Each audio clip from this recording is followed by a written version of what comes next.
The first book of Samuel, chapter 1. Now there was a certain man of Ramathaim Zophim of Mount Ephraim, and his name was Elkanah, the son of Jeroham, the son of Elihu, the son of Tohu, the son of Zoph, an Ephrathite. And he had 2 wives. The name of the one was Hannah, and the name of the other was Peninnah. And Peninnah had children, but Hannah had no children. And this man went up out of his city yearly to worship and to sacrifice unto the Lord of hosts in Shiloh. And the 2 sons of Eli, Hophni and Phinehas, the priests of the Lord, were there. And when the time was that Elkanah offered, he gave to Peninnah his wife and to all her sons and her daughters portions. But unto Hannah he gave a worthy portion, for he loved Hannah. But the Lord had shut up her womb. And her adversary also provoked her sore, for to make her fret, because the Lord had shut up her womb. And as he did so year by year, when she went up to the house of the Lord, so she provoked her. Therefore she wept, and did not eat. Then said Elkanah her husband to her, Hannah, why weepest thou? And why eatest thou not? And why is thy heart grieved? Am not I better to thee than 10 sons? So Hannah rose up after they had eaten in Shiloh, and after they had drunk. Now Eli the priest sat upon a seat by a post of the temple of the Lord. And she was in bitterness of soul, and prayed unto the Lord, and wept sore. And she vowed a vow, and said, O Lord of hosts, if thou wilt indeed look on the affliction of thine handmaid, and remember me, and not forget thine handmaid, but wilt give unto thine handmaid a man-child, then I will give him unto the Lord all the days of his life, and there shall no razor come upon his head. And it came to pass, as she continued praying before the Lord, that Eli marked her mouth. Now Hannah, she spake in her heart, only her lips moved, but her voice was not heard. Therefore Eli thought she had been drunken. And Eli said unto her, How long wilt thou be drunken? Put away thy wine from thee. And Hannah answered and said, No, my lord, I am a woman of a sorrowful spirit. I have drunk neither wine nor strong drink, but have poured out my soul before the Lord. Count not thine handmaid for a daughter of Belial, for out of the abundance of my complaint and grief have I spoken hitherto. Then Eli answered and said, Go in peace, and the God of Israel grant thee thy petition that thou hast asked of him. And she said, Let thine handmaid find grace in thy sight. So the woman went her way, and did eat, and her countenance was no more sad. And they rose up in the morning early, and worshipped before the Lord, and returned, and came to their house to Ramah. And Elkanah knew Hannah his wife, and the Lord remembered her. Wherefore it came to pass, when the time was come about after Hannah had conceived, that she bare a son, and called his name Samuel, saying, Because I have asked him of the Lord. And the man Elkanah and all his house went up to offer unto the Lord the yearly sacrifice and his vow. But Hannah went not up. For she said unto her husband, I will not go up until the child be weaned, and then I will bring him, that he may appear before the Lord, and there abide for ever. And Elkanah her husband said unto her, Do what seemeth thee good. Tarry until thou have weaned him. Only the Lord establish his word. So the woman abode, and gave her son suck, until she weaned him. And when she had weaned him, she took him up with her, with 3 bullocks, and 1 ephah of flour, and a bottle of wine, and brought him unto the house of the Lord in Shiloh. And the child was young. And they slew a bullock, and brought the child to Eli. And she said, O my Lord, as thy soul liveth, my Lord, I am the woman that stood by thee here, praying unto the Lord. For this child I prayed, and the Lord hath given me my petition, which I asked of him. Therefore also I have lent him to the Lord. As long as he liveth, he shall be lent to the Lord. and he worshipped the Lord there.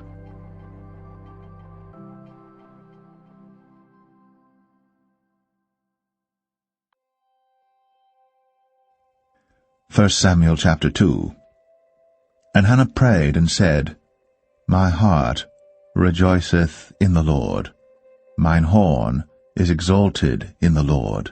My mouth is enlarged over mine enemies, because I rejoice in thy salvation.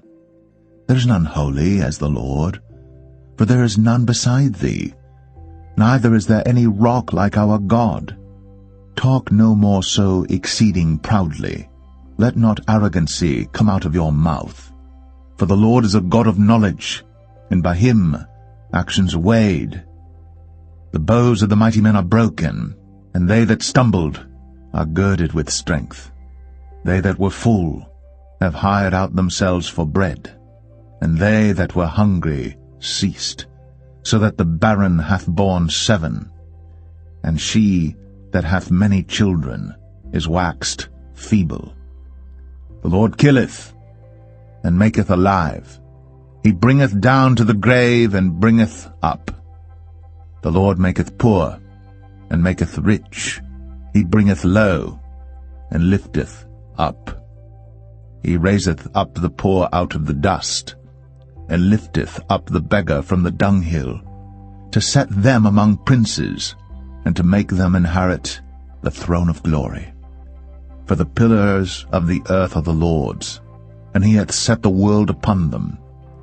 He will keep the feet of his saints, and the wicked shall be silent in darkness, for by strength shall no man prevail. The adversaries of the Lord shall be broken to pieces. Out of heaven shall he thunder upon them. The Lord shall judge the ends of the earth, and he shall give strength unto his king, and exalt the horn of his anointed. And Elkanah went to Ramah to his house, and the child did minister unto the Lord before Eli the priest. Now the sons of Eli were sons of Belial. They knew not the Lord. And the priest's custom with the people was, that when any man offered sacrifice, the priest's servant came, while the flesh was in seething, with a flesh hook of 3 teeth in his hand, and he struck it into the pan or kettle or cauldron or pot. All that the flesh hook brought up, the priest took for himself. So they did in Shiloh unto all the Israelites that came thither.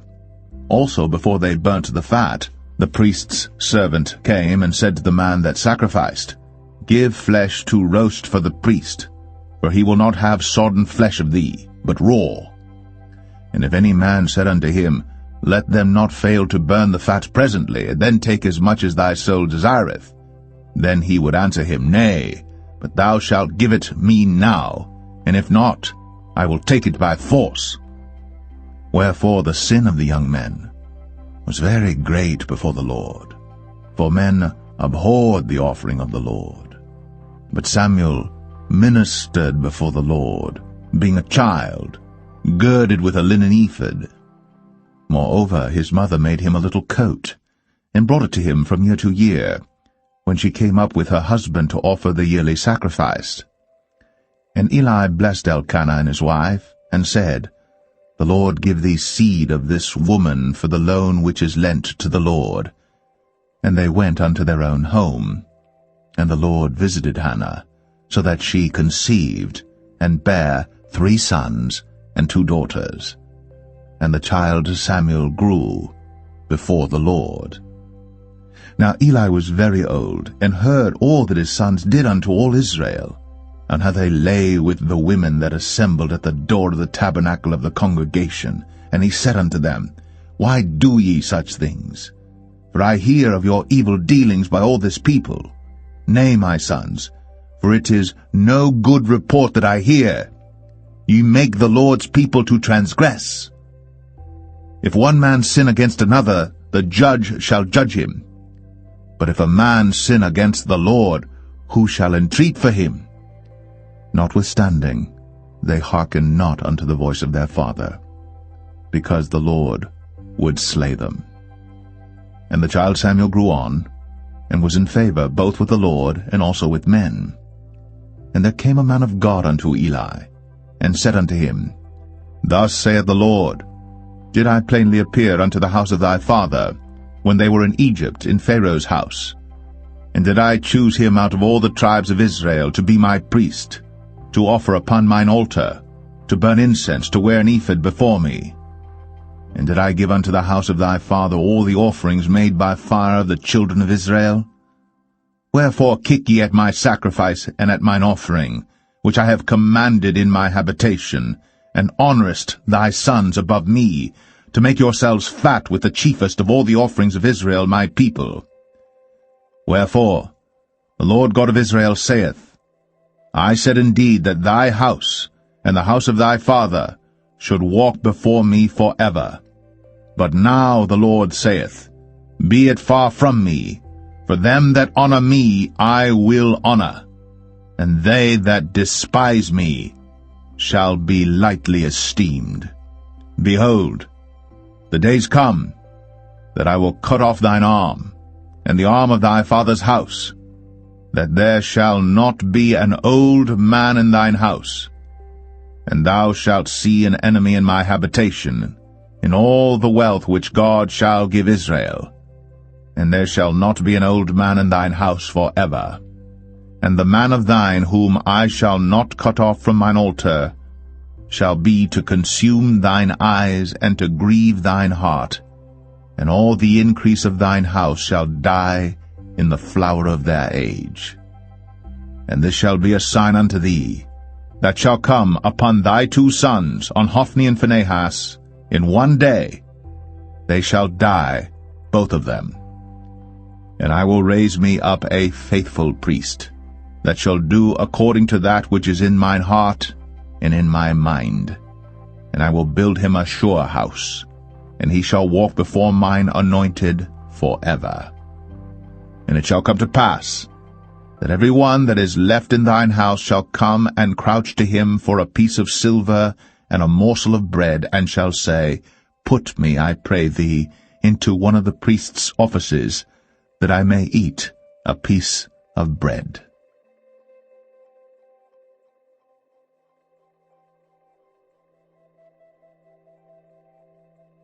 First Samuel 3.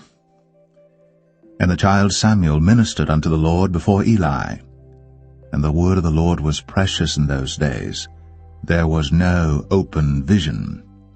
And it came to pass at that time, when Eli was laid down in his place, and his eyes began to wax dim, that he could not see, and ere the lamp of God went out in the temple of the Lord, where the ark of God was, and Samuel was laid down to sleep, that the Lord called Samuel, and he answered, Here am I.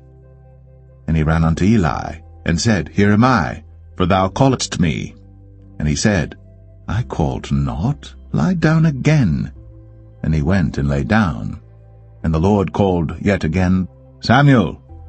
And Samuel arose and went to Eli, and said, Here am I, for thou didst call me. And he answered, I called not, my son, lie down again. Now Samuel did not yet know the Lord, neither was the word of the Lord yet revealed unto him. And the Lord called Samuel again the third time, and he arose, and went to Eli, and said, Here am I, for thou didst call me. And Eli perceived that the Lord had called the child.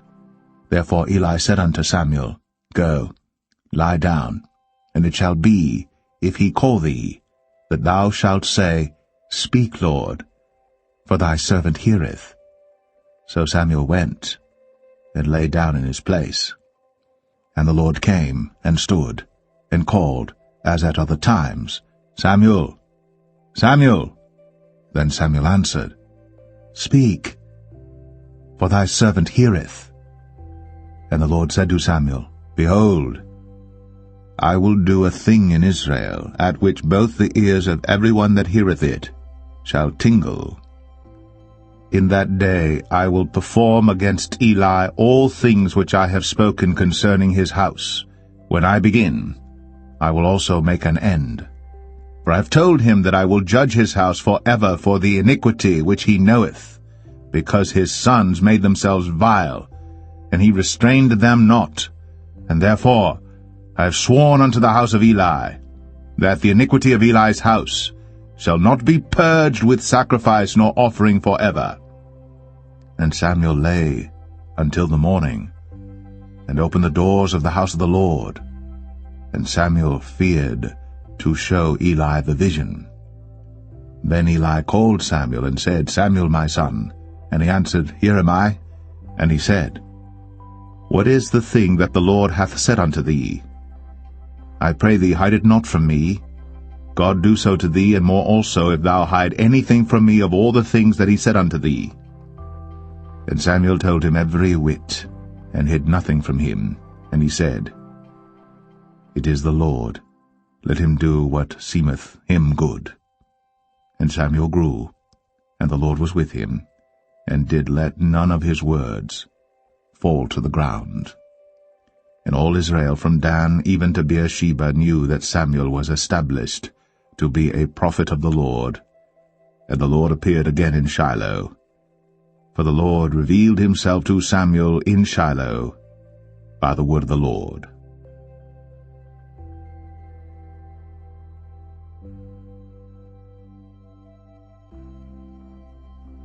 1 Samuel 4. And the word of Samuel came to all Israel. Now Israel went out against the Philistines to battle, and pitched beside Ebenezer. And the Philistines pitched in Aphek. And the Philistines put themselves in array against Israel. And when they joined battle, Israel was smitten before the Philistines, and they slew of the army in the field about 4,000 men. And when the people were come into the camp, the elders of Israel said, Wherefore hath the Lord smitten us today before the Philistines? Let us fetch the ark of the covenant of the Lord out of Shiloh unto us, that, when it cometh among us, it may save us out of the hand of our enemies. So the people sent to Shiloh, that they might bring from thence the ark of the covenant of the Lord of hosts, which dwelleth between the cherubims. And the two sons of Eli, Hophni and Phinehas, were there with the ark of the covenant of God. And when the ark of the covenant of the Lord came into the camp, all Israel shouted with a great shout, so that the earth rang again. And when the Philistines heard the noise of the shout, they said, What meaneth the noise of this great shout in the camp of the Hebrews? And they understood that the ark of the Lord was come into the camp. And the Philistines were afraid, for they said, God is come into the camp. And they said, Woe unto us, for there hath not been such a thing heretofore. Woe unto us! Who shall deliver us out of the hand of these mighty gods? These are the gods that smote the Egyptians with all the plagues in the wilderness. Be strong, and quit yourselves like men, O ye Philistines, that ye be not servants unto the Hebrews, as they have been to you. Quit yourselves like men, and fight. And the Philistines fought, and Israel was smitten, and they fled every man into his tent. And there was a very great slaughter, for there fell of Israel 30,000 footmen. And the ark of God was taken, and the two sons of Eli, Hophni and Phinehas, were slain. And there ran a man of Benjamin out of the army, and came to Shiloh the same day with his clothes rent, and with earth upon his head. And when he came, lo, Eli sat upon a seat by the wayside, watching, for his heart trembled for the ark of God. And when the man came into the city and told it, all the city cried out.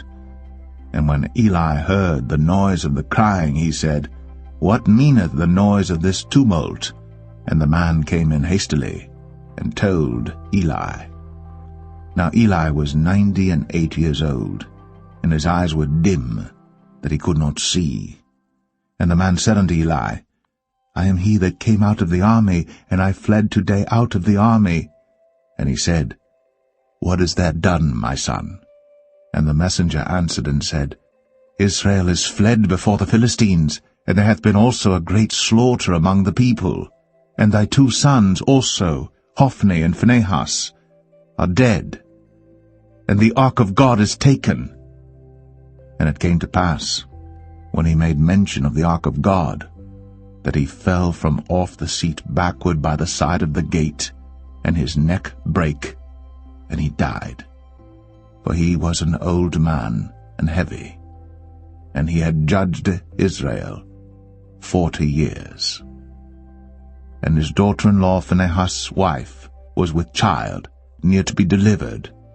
And when she heard the tidings that the ark of God was taken, and that her father-in-law and her husband were dead, she bowed herself and travailed, for her pains came upon her. And about the time of her death, the women that stood by her said unto her, Fear not, for thou hast borne a son. But she answered not, neither did she regard it. And she named the child Ichabod, saying, The glory is departed from Israel, because the ark of God was taken, and because of her father-in-law and her husband. And she said, The glory is departed from Israel, for the ark of God is taken.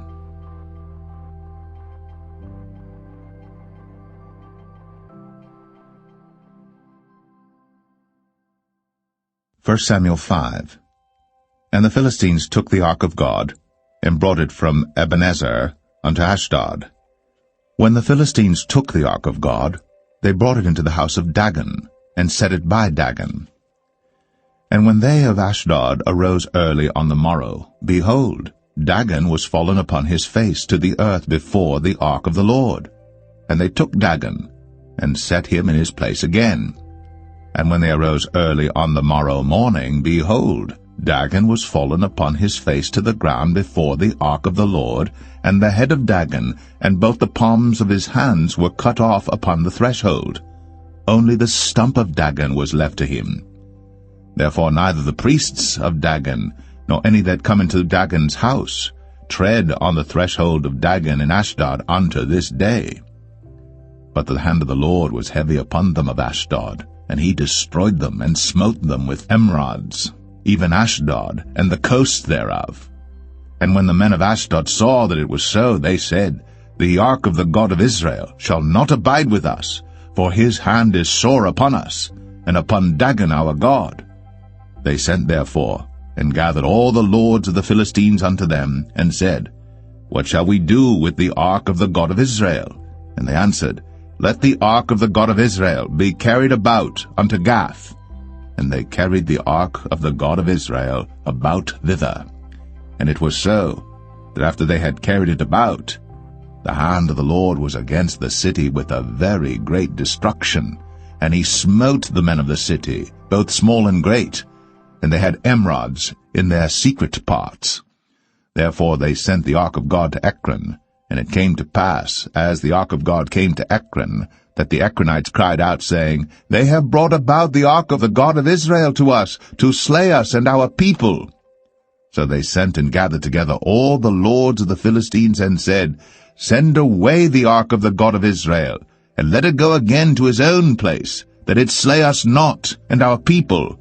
For there was a deadly destruction throughout all the city. The hand of God was very heavy there. And the men that died not were smitten with the emerods, and the cry of the city went up to heaven.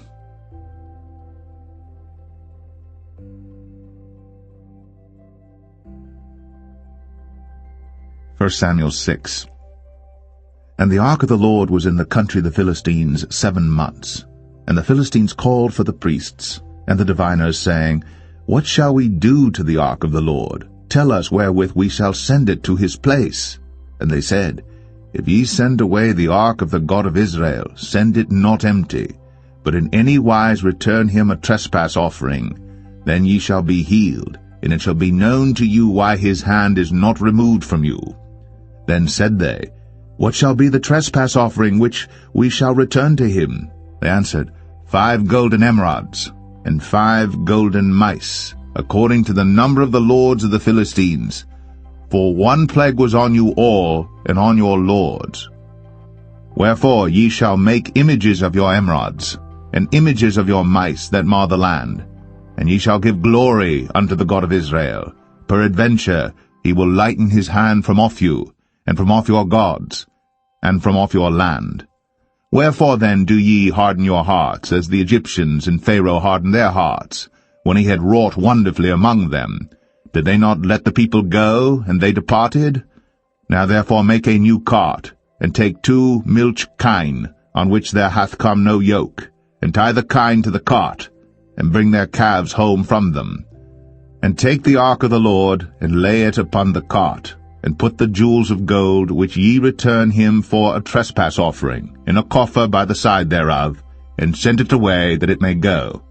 And see, if it goeth up by the way of his own coast, to Bethshemesh, then he hath done us this great evil. But if not, then we shall know that it is not his hand that smote us, it was a chance that happened to us. And the men did so, and took 2 milch kine, and tied them to the cart, and shut up their calves at home. And they laid the ark of the Lord upon the cart, and the coffer with the mice of gold, and the images of their emerods. And the kine took the straight way to the way of Bethshemesh, and went along the highway, lowing as they went, and turned not aside to the right hand or to the left. And the lords of the Philistines went after them unto the border of Bethshemesh. And they of Bethshemesh were reaping their wheat harvest in the valley. And they lifted up their eyes, and saw the ark, and rejoiced to see it. And the cart came into the field of Joshua, a Bethshemite, and stood there, where there was a great stone. And they clave the wood of the cart, and offered the kine a burnt offering unto the Lord. And the Levites took down the ark of the Lord, and the coffer that was with it, wherein the jewels of gold were, and put them on the great stone. And the men of Bethshemesh offered burnt offerings, and sacrificed sacrifices the same day unto the Lord. And when the 5 lords of the Philistines had seen it, they returned to Ekron the same day. And these are the golden emerods, which the Philistines returned for a trespass offering unto the Lord: for Ashdod 1, for Gaza 1, for Ashkelon 1, for Gath 1, for Ekron 1. And the golden mice, according to the number of all the cities of the Philistines, belonging to the 5 lords, both of fenced cities and of country villages, even unto the great stone of Abel, whereon they set down the ark of the Lord, which stone remaineth unto this day in the field of Joshua the Bethshemite. And he smote the men of Bethshemesh, because they had looked into the ark of the Lord. Even he smote of the people 50,010 men. And the people lamented, because the Lord had smitten many of the people with a great slaughter. And the men of Bethshemesh said, Who is able to stand before this holy Lord God? And to whom shall he go up from us? And they sent messengers to the inhabitants of Kirjath-jearim, saying, The Philistines have brought again the ark of the Lord. Come ye down, and fetch it up to you.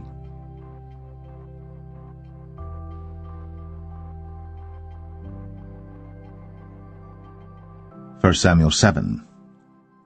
And the men of Kirjath-jearim came and fetched up the ark of the Lord, and brought it into the house of Abinadab in the hill, and sanctified Eleazar his son to keep the ark of the Lord. And it came to pass, while the ark abode in Kirjath-jearim, that the time was long, for it was 20 years. And all the house of Israel lamented after the Lord.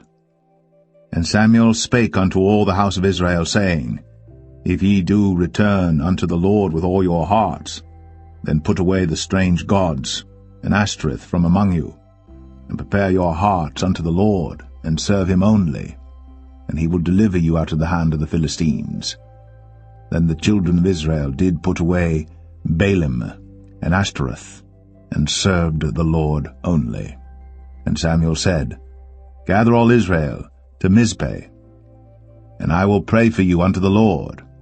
And they gathered together to Mizpeh, and drew water, and poured it out before the Lord, and fasted on that day, and said there, We have sinned against the Lord.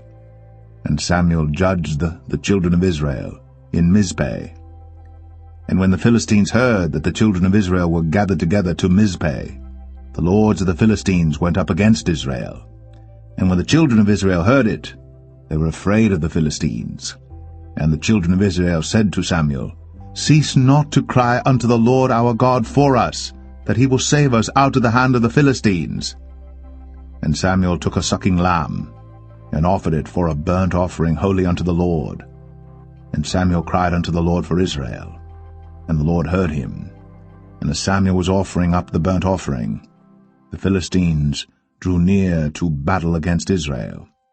But the Lord thundered with a great thunder on that day upon the Philistines, and discomfited them, and they were smitten before Israel. And the men of Israel went out of Mizpeh, and pursued the Philistines, and smote them until they came under Bethkar. Then Samuel took a stone, and set it between Mizpeh and Shen, and called the name of it Ebenezer, saying, Hitherto hath the Lord helped us. So the Philistines were subdued, and they came no more into the coast of Israel. And the hand of the Lord was against the Philistines all the days of Samuel. And the cities which the Philistines had taken from Israel were restored to Israel, from Ekron even unto Gath. And the coasts thereof did Israel deliver out of the hands of the Philistines. And there was peace between Israel and the Amorites. And Samuel judged Israel all the days of his life.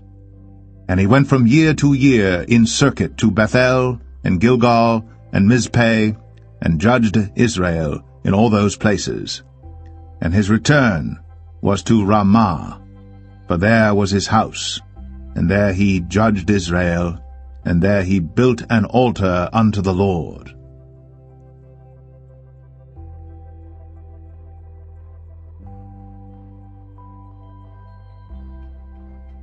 1 Samuel 8. And it came to pass, when Samuel was old, that he made his sons judges over Israel. Now the name of his firstborn was Joel, and the name of his second Abiah. They were judges in Beersheba. And his sons walked not in his ways, but turned aside after lucre, and took bribes, and perverted judgment. And all the elders of Israel gathered themselves together, and came to Samuel unto Ramah, and said unto him, Behold, thou art old, and thy sons walk not in thy ways. Now make us a king to judge us like all the nations. But the thing displeased Samuel, when they said, Give us a king to judge us. And Samuel prayed unto the Lord. And the Lord said unto Samuel, Hearken unto the voice of the people, in all that they say unto thee.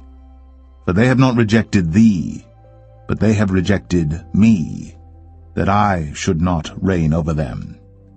According to all the works which they have done since the day that I brought them up out of Egypt, even unto this day, wherewith they have forsaken me, and served other gods, so do they also unto thee. Now therefore hearken unto their voice, howbeit yet protest solemnly unto them, and show them the manner of the king that shall reign over them. And Samuel told all the words of the Lord unto the people that asked of him a king. And he said, This will be the manner of the king that shall reign over you. He will take your sons, and appoint them for himself, for his chariots, and to be his horsemen, and some shall run before his chariots. And he will appoint him captains over thousands, and captains over fifties, and will set them to ear his ground, and to reap his harvest, and to make his instruments of war, and instruments of his chariots. And he will take your daughters to be confectionaries, and to be cooks, and to be bakers. And he will take your fields and your vineyards and your oliveyards, even the best of them, and give them to his servants. And he will take the tenth of your seed and of your vineyards, and give to his officers and to his servants. And he will take your menservants and your maidservants and your goodliest young men and your asses, and put them to his work.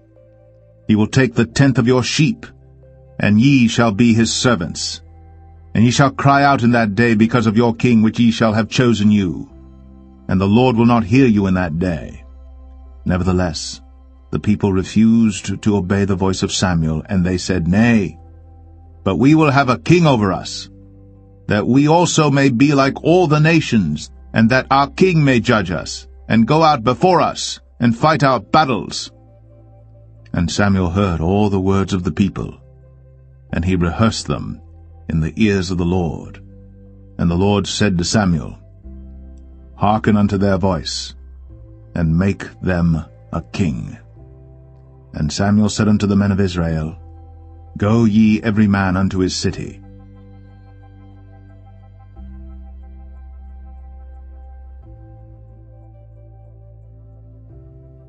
First Samuel 9. Now there was a man of Benjamin, whose name was Kish, the son of Abiel, the son of Zeror, the son of Bechorath, the son of Aphiah, a Benjamite, a mighty man of power. And he had a son whose name was Saul, a choice young man, and a goodly. And there was not among the children of Israel a goodlier person than he. From his shoulders and upward he was higher than any of the people.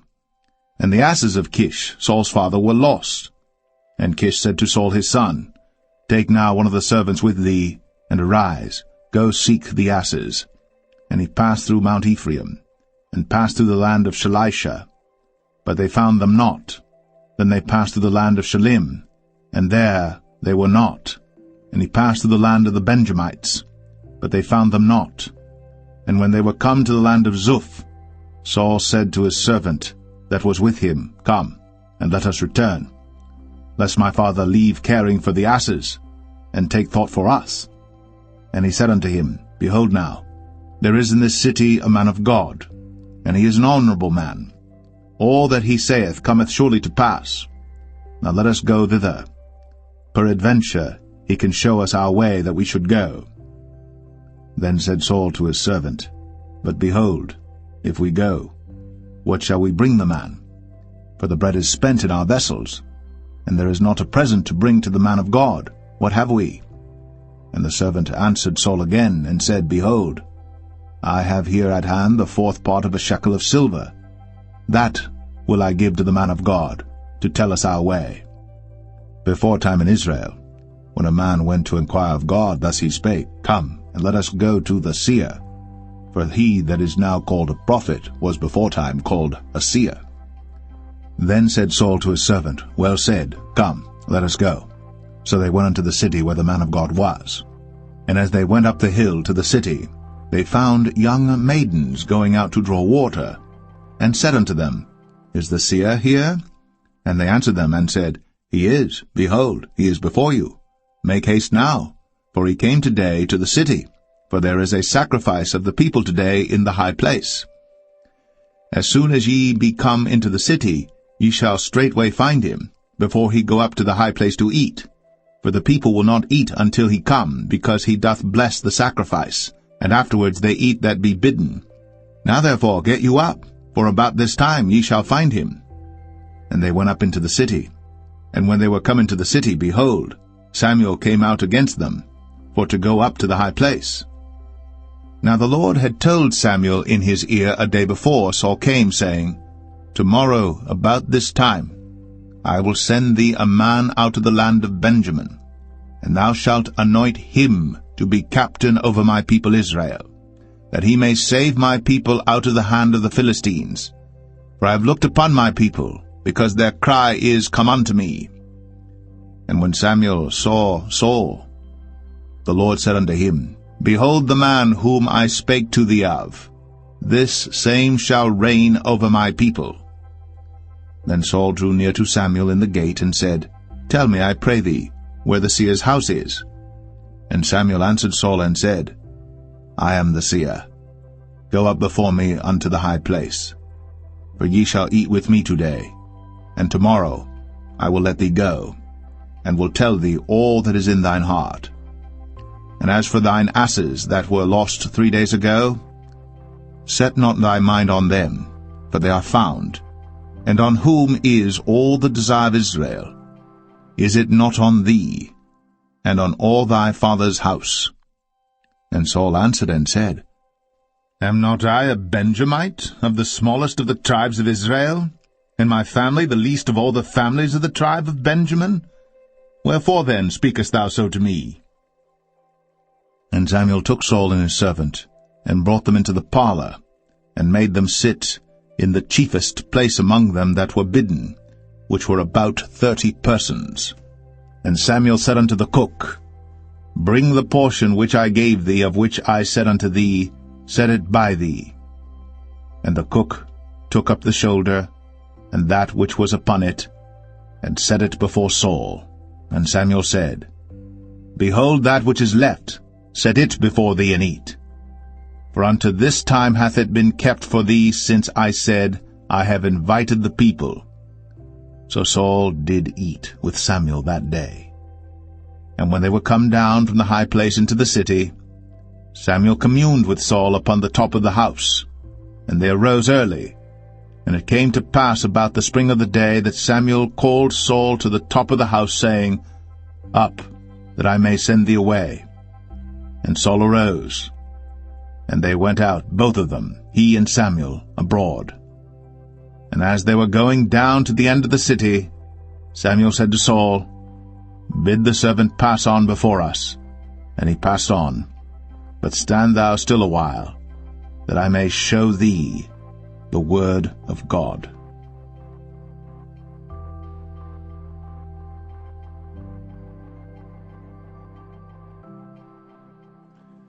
1 Samuel 10.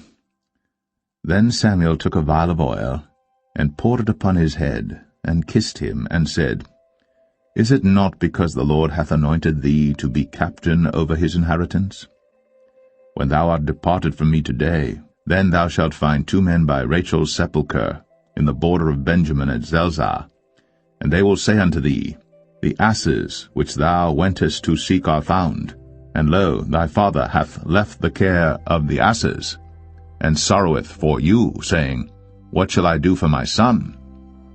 Then shalt thou go on forward from thence, and thou shalt come to the plain of Tabor. And there shall meet thee 3 men going up to God to Bethel, one carrying 3 kids, and another carrying 3 loaves of bread, and another carrying a bottle of wine. And they will salute thee, and give thee 2 loaves of bread, which thou shalt receive of their hands. After that thou shalt come to the hill of God, where is the garrison of the Philistines. And it shall come to pass, when thou art come thither to the city, that thou shalt meet a company of prophets coming down from the high place, with a psaltery, and a tabret, and a pipe, and a harp before them. And they shall prophesy. And the Spirit of the Lord will come upon thee, and thou shalt prophesy with them, and shalt be turned into another man. And let it be, when these signs are come unto thee, that thou do as occasion serve thee, for God is with thee. And thou shalt go down before me to Gilgal, and behold, I will come down unto thee to offer burnt offerings, and to sacrifice sacrifices of peace offerings. 7 days shalt thou tarry, till I come to thee, and show thee what thou shalt do. And it was so that when he had turned his back to go from Samuel, God gave him another heart. And all those signs came to pass that day. And when they came thither to the hill, behold, a company of prophets met him, and the Spirit of God came upon him, and he prophesied among them. And it came to pass, when all that knew him beforetime saw that, behold, he prophesied among the prophets, then the people said one to another, What is this that is come unto the son of Kish? Is Saul also among the prophets? And one of the same place answered and said, But who is their father? Therefore it became a proverb, Is Saul also among the prophets? And when he had made an end of prophesying, he came to the high place. And Saul's uncle said unto him and to his servant, Whither went ye? And he said, To seek the asses. And when we saw that they were nowhere, we came to Samuel. And Saul's uncle said, Tell me, I pray thee, what Samuel said unto you. And Saul said unto his uncle, He told us plainly that the asses were found. But of the matter of the kingdom whereof Samuel spake, he told him not. And Samuel called the people together unto the Lord to Mizpeh, and said unto the children of Israel, Thus saith the Lord God of Israel, I brought up Israel out of Egypt, and delivered you out of the hand of the Egyptians, and out of the hand of all kingdoms, and of them that oppressed you.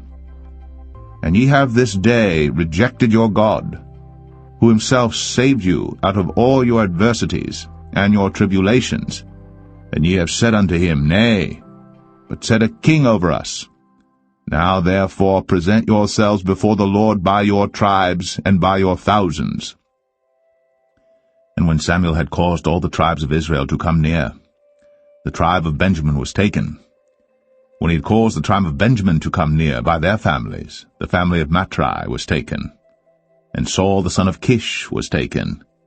And when they sought him, he could not be found. Therefore they inquired of the Lord further, if the man should yet come thither. And the Lord answered, Behold, he hath hid himself among the stuff.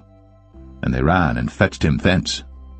And when he stood among the people, he was higher than any of the people, from his shoulders and upward. And Samuel said to all the people, See ye him, whom the Lord hath chosen, that there is none like him among all the people? And all the people shouted and said, God save the king.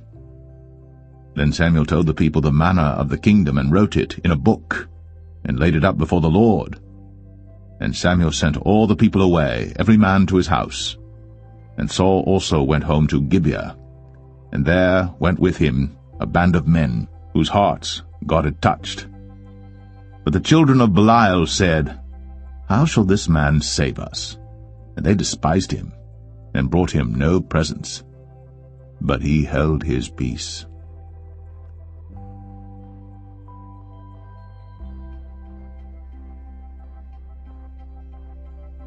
First Samuel 11.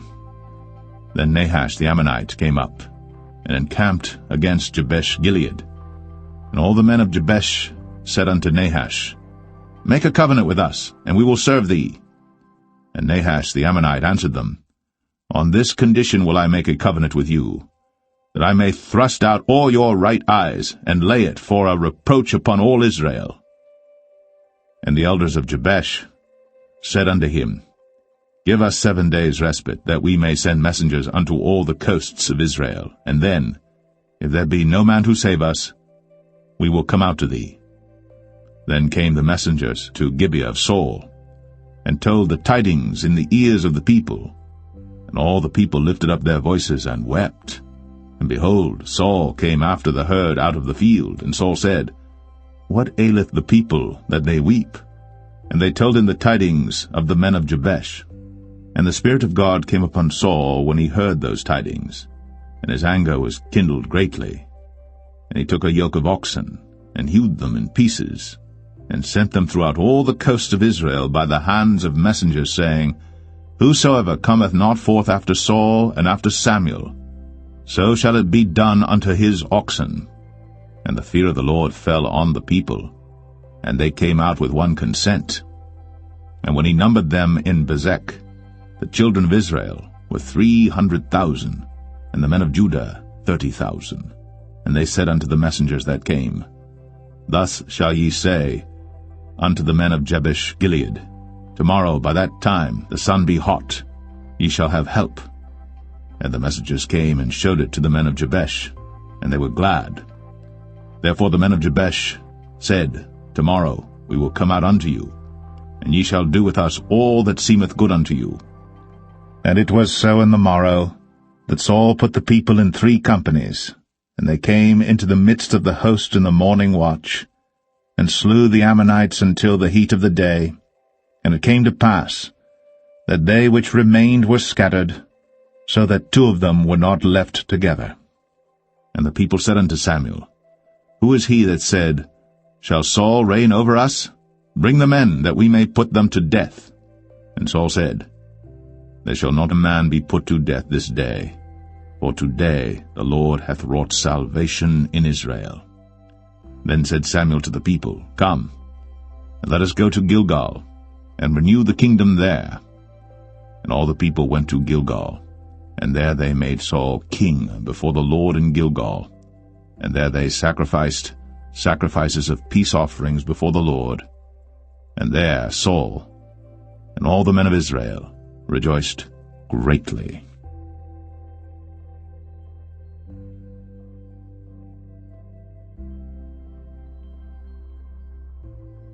First Samuel 12.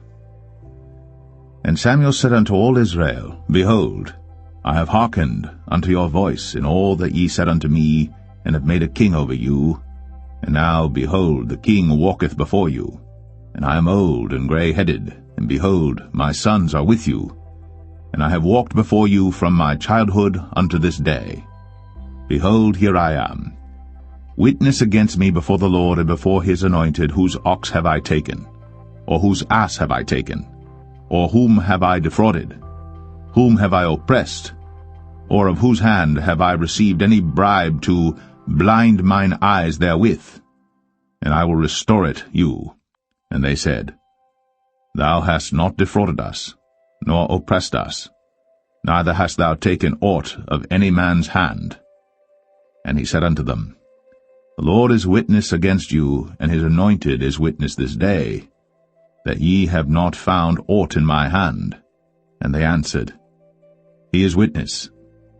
And Samuel said unto the people, It is the Lord that advanced Moses and Aaron, and that brought your fathers up out of the land of Egypt. Now therefore stand still, that I may reason with you before the Lord of all the righteous acts of the Lord which he did to you and to your fathers. When Jacob was come into Egypt, and your fathers cried unto the Lord, then the Lord sent Moses and Aaron, which brought forth your fathers out of Egypt, and made them dwell in this place. And when they forgat the Lord their God, he sold them into the hand of Sisera, captain of the host of Hazor, and into the hand of the Philistines, and into the hand of the king of Moab. And they fought against them. And they cried unto the Lord, and said, We have sinned, because we have forsaken the Lord, and have served Balaam and Ashtoreth. But now deliver us out of the hand of our enemies, and we will serve thee. And the Lord sent Jerubbaal, and Bedan, and Jephthah, and Samuel, and delivered you out of the hand of your enemies on every side, and ye dwelled safe. And when ye saw that Nahash the king of the children of Ammon came against you, ye said unto me, Nay, but a king shall reign over us, when the Lord your God was your king. Now therefore, behold, the king whom ye have chosen, and whom ye have desired, and behold, the Lord hath set a king over you. If ye will fear the Lord, and serve him, and obey his voice, and not rebel against the commandment of the Lord, then shall both ye and also the king that reigneth over you continue following the Lord your God.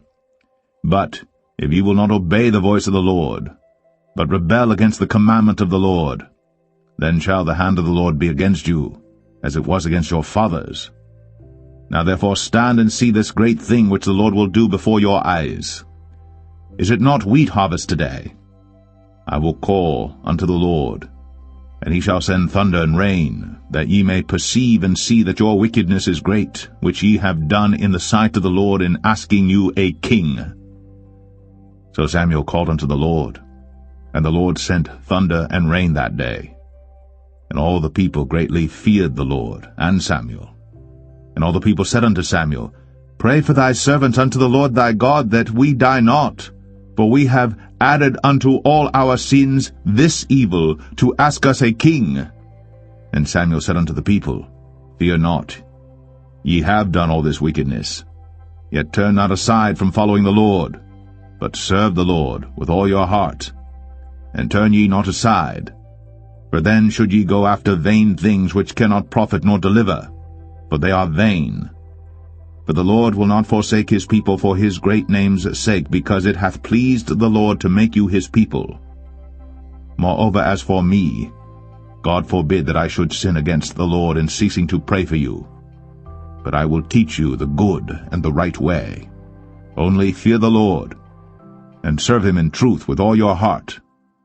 For consider how great things he hath done for you. But if ye shall still do wickedly, ye shall be consumed, both ye and your king.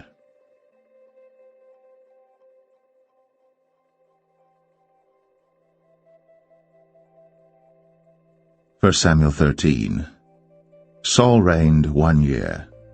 And when he had reigned 2 years over Israel, Saul chose him 3,000 men of Israel, whereof 2,000 were with Saul in Michmash and in Mount Bethel, and 1,000 were with Jonathan in Gibeah of Benjamin.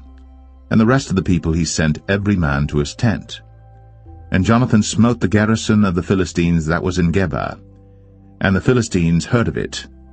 And Saul blew the trumpet throughout all the land, saying, Let the Hebrews hear.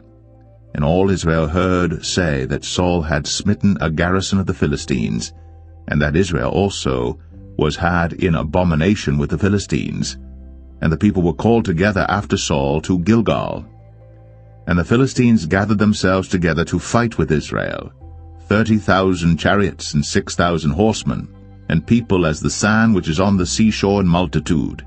And they came up, and pitched in Michmash, eastward from Bethaven. When the men of Israel saw that they were in a strait, for the people were distressed, then the people did hide themselves in caves, and in thickets, and in rocks, and in high places, and in pits. And some of the Hebrews went over Jordan to the land of Gad and Gilead. As for Saul, he was yet in Gilgal, and all the people followed him, trembling. And he tarried 7 days according to the set time that Samuel had appointed. But Samuel came not to Gilgal, and the people were scattered from him. And Saul said, Bring hither a burnt offering to me, and peace offerings. And he offered the burnt offering. And it came to pass that as soon as he had made an end of offering the burnt offering, behold, Samuel came. And Saul went out to meet him, that he might salute him. And Samuel said, What hast thou done? And Saul said, Because I saw that the people were scattered from me, and that thou camest not within the days appointed, and that the Philistines gathered themselves together at Michmash. Therefore said I, The Philistines will come down now upon me to Gilgal, and I have not made supplication unto the Lord. I forced myself therefore, and offered a burnt offering. And Samuel said to Saul, Thou hast done foolishly. Thou hast not kept the commandment of the Lord thy God, which he commanded thee. For now would the Lord have established thy kingdom upon Israel forever. But now thy kingdom shall not continue. The Lord hath sought him a man after his own heart. And the Lord hath commanded him to be captain over his people, because thou hast not kept that which the Lord commanded thee. And Samuel arose, and gat him up from Gilgal unto Gibeah of Benjamin. And Saul numbered the people that were present with him about 600 men. And Saul and Jonathan his son, and the people that were present with him, abode in Gibeah of Benjamin. But the Philistines encamped in Michmash. And the spoilers came out of the camp of the Philistines in 3 companies. 1 company turned unto the way that leadeth to Ophrah, unto the land of Shual. And another company turned the way to Bethhoron. And another company turned to the way of the border that looketh to the valley of Zeboim, toward the wilderness. Now there was no smith found throughout all the land of Israel. For the Philistines said, Lest the Hebrews make them swords or spears. But all the Israelites went down to the Philistines to sharpen every man his share, and his coulter, and his axe, and his mattock. Yet they had a file for the mattocks, and for the coulters, and for the forks, and for the axes, and to sharpen the goads. So it came to pass in the day of battle that there was neither sword nor spear found in the hand of any of the people that were with Saul and Jonathan. But with Saul and with Jonathan his son was there found. And the garrison of the Philistines went out to the passage of Michmash.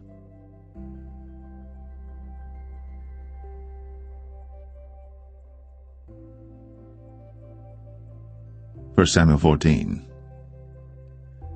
Now it came to pass upon a day that Jonathan the son of Saul said unto the young man that bare his armor, Come, and let us go over to the Philistines' garrison that is on the other side. But he told not his father. And Saul tarried in the uttermost part of Gibeah, under a pomegranate tree which is in Migron. And the people that were with him were about 600 men. And Ahiah, the son of Ahitub, Ichabod's brother, the son of Phinehas, the son of Eli, the Lord's priest in Shiloh, wearing an ephod. And the people knew not that Jonathan was gone.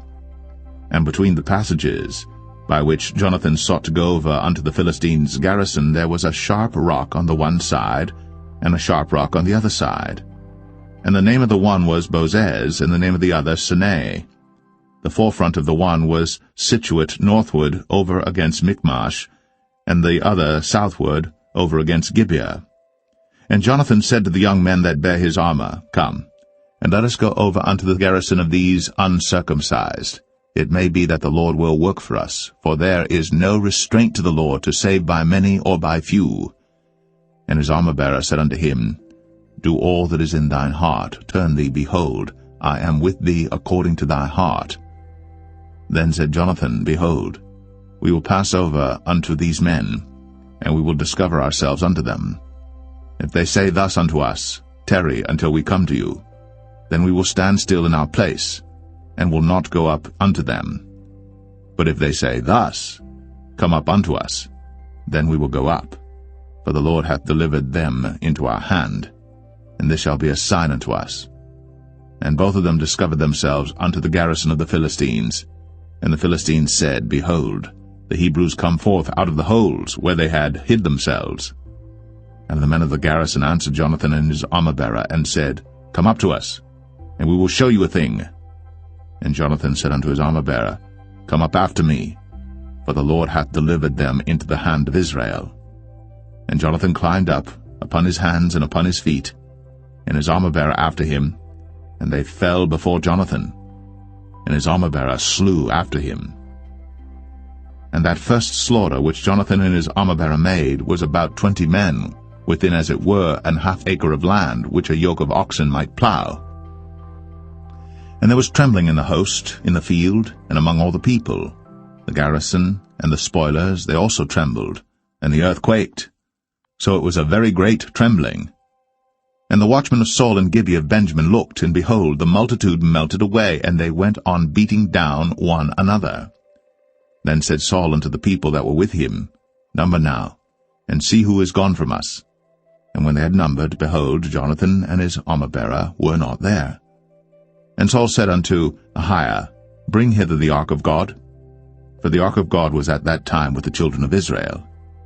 And it came to pass, while Saul talked unto the priest, that the noise that was in the host of the Philistines went on and increased.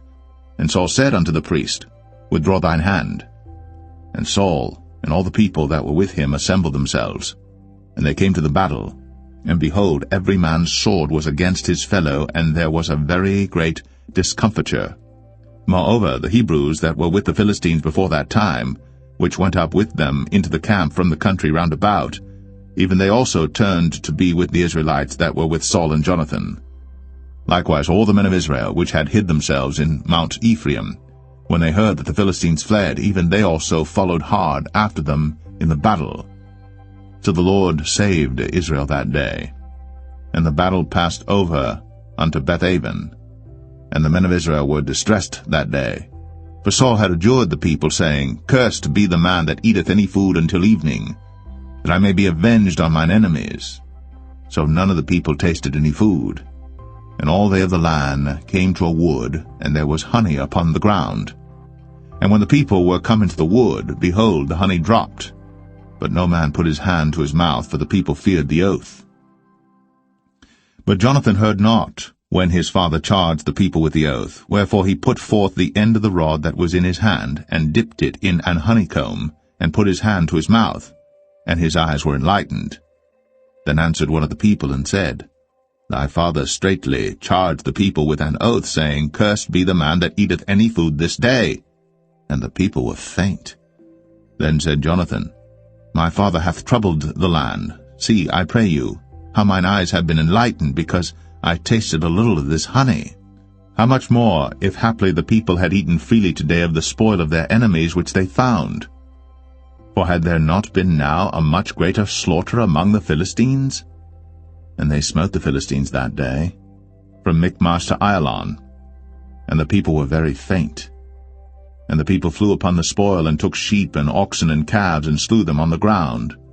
And the people did eat them with the blood.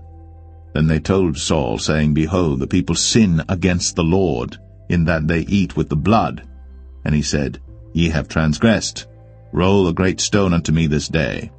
And Saul said, Disperse yourselves among the people, and say unto them, Bring me hither every man his ox, and every man his sheep, and slay them here, and eat, and sin not against the Lord in eating with the blood. And all the people brought every man his ox with him that night, and slew them there. And Saul built an altar unto the Lord.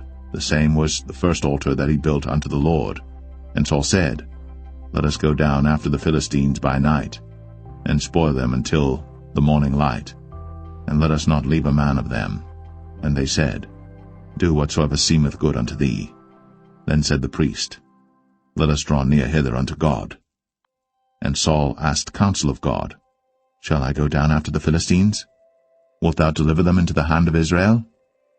But he answered him not that day. And Saul said, Draw ye near hither, all the chief of the people, and know and see wherein this sin hath been this day. For as the Lord liveth, which saveth Israel, though it be in Jonathan my son, he shall surely die. But there was not a man among all the people that answered him. Then said he unto all Israel, Be ye on one side, and I and Jonathan my son will be on the other side. And the people said unto Saul, Do what seemeth good unto thee. Therefore Saul said unto the Lord God of Israel, Give a perfect lot. And Saul and Jonathan were taken, but the people escaped. And Saul said, Cast lots between me and Jonathan my son. And Jonathan was taken. Then Saul said to Jonathan, Tell me what thou hast done. And Jonathan told him and said, I did but taste a little honey with the end of the rod that was in mine hand, and lo, I must die. And Saul answered, God do so and more also, for thou shalt surely die, Jonathan. And the people said unto Saul, Shall Jonathan die, who hath wrought this great salvation in Israel? God forbid, as the Lord liveth. There shall not one hair of his head fall to the ground, for he hath wrought with God this day. So the people rescued Jonathan, that he died not. Then Saul went up from following the Philistines, and the Philistines went to their own place. So Saul took the kingdom over Israel, and fought against all his enemies on every side, against Moab, and against the children of Ammon, and against Edom, and against the kings of Zobah, and against the Philistines. And whithersoever he turned himself, he vexed them. And he gathered an host, and smote the Amalekites, and delivered Israel out of the hands of them that spoiled them. Now the sons of Saul were Jonathan and Ishuai, and Melch-Ishuai. And the names of his two daughters were these, the name of the firstborn Merab, and the name of the younger Michal. And the name of Saul's wife was Ahinoam, the daughter of Ahimaaz. And the name of the captain of his host was Abner, the son of Ner, Saul's uncle. And Kish was the father of Saul, and Ner, the father of Abner, was the son of Abiel. And there was sore war against the Philistines all the days of Saul. And when Saul saw any strong man or any valiant man, he took him unto him.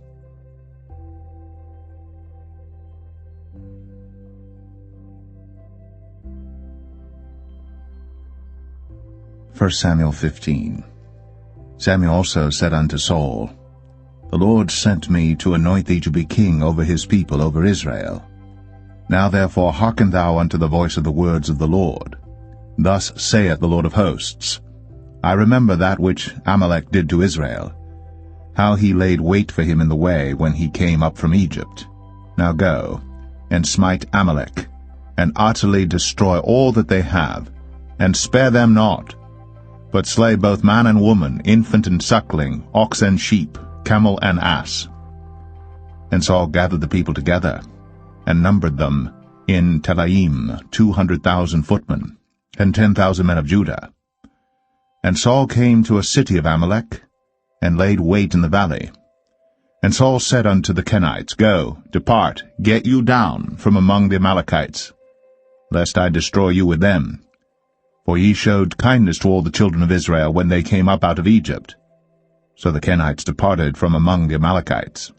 And Saul smote the Amalekites from Havilah until thou comest to Shur, that is over against Egypt. And he took Agag, the king of the Amalekites, alive, and utterly destroyed all the people with the edge of the sword.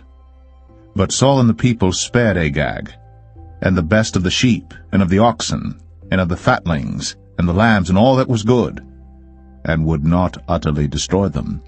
But everything that was vile and refuse, that they destroyed utterly. Then came the word of the Lord unto Samuel, saying, It repenteth me that I have set up Saul to be king, for he is turned back from following me, and hath not performed my commandments. and it grieved Samuel. And he cried unto the Lord all night. And when Samuel rose early to meet Saul in the morning, it was told Samuel, saying, Saul came to Carmel, and behold, he set him up a place, and is gone about, and passed on, and gone down to Gilgal.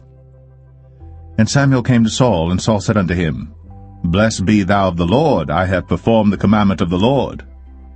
And Samuel said, What meaneth then this bleating of the sheep in mine ears, and the lowing of the oxen which I hear?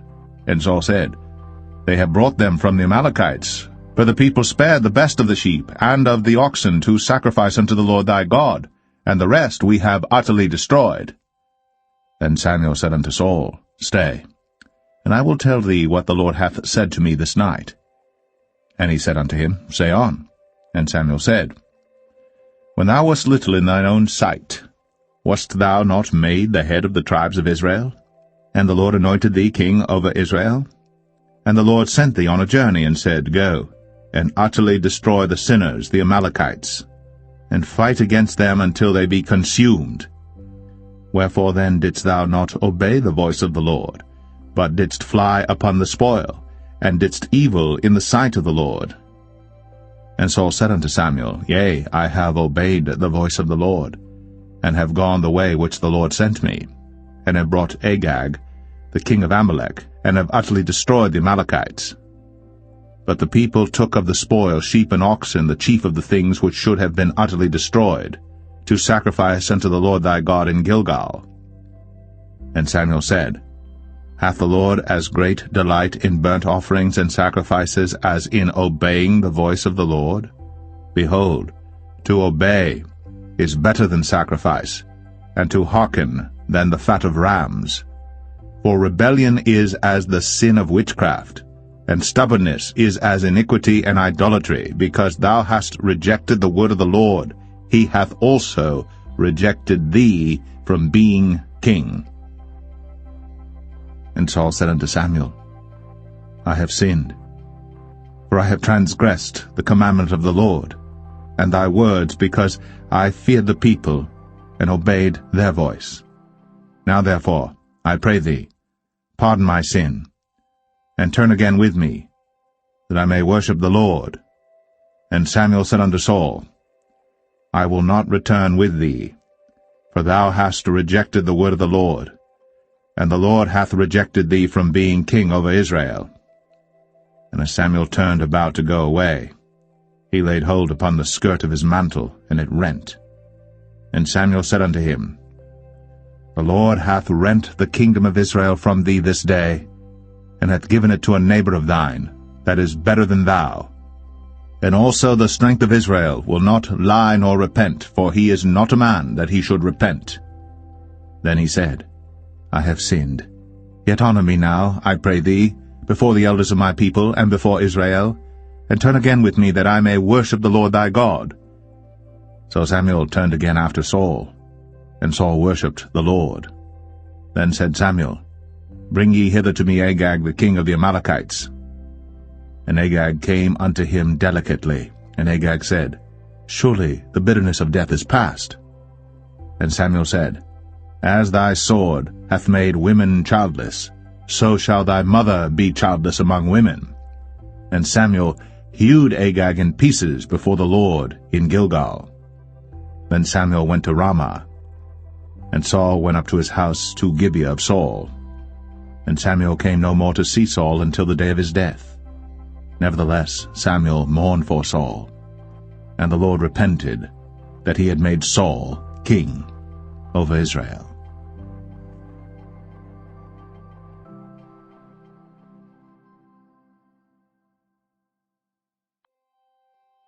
1 Samuel 16. And the Lord said unto Samuel, How long wilt thou mourn for Saul, seeing I have rejected him from reigning over Israel?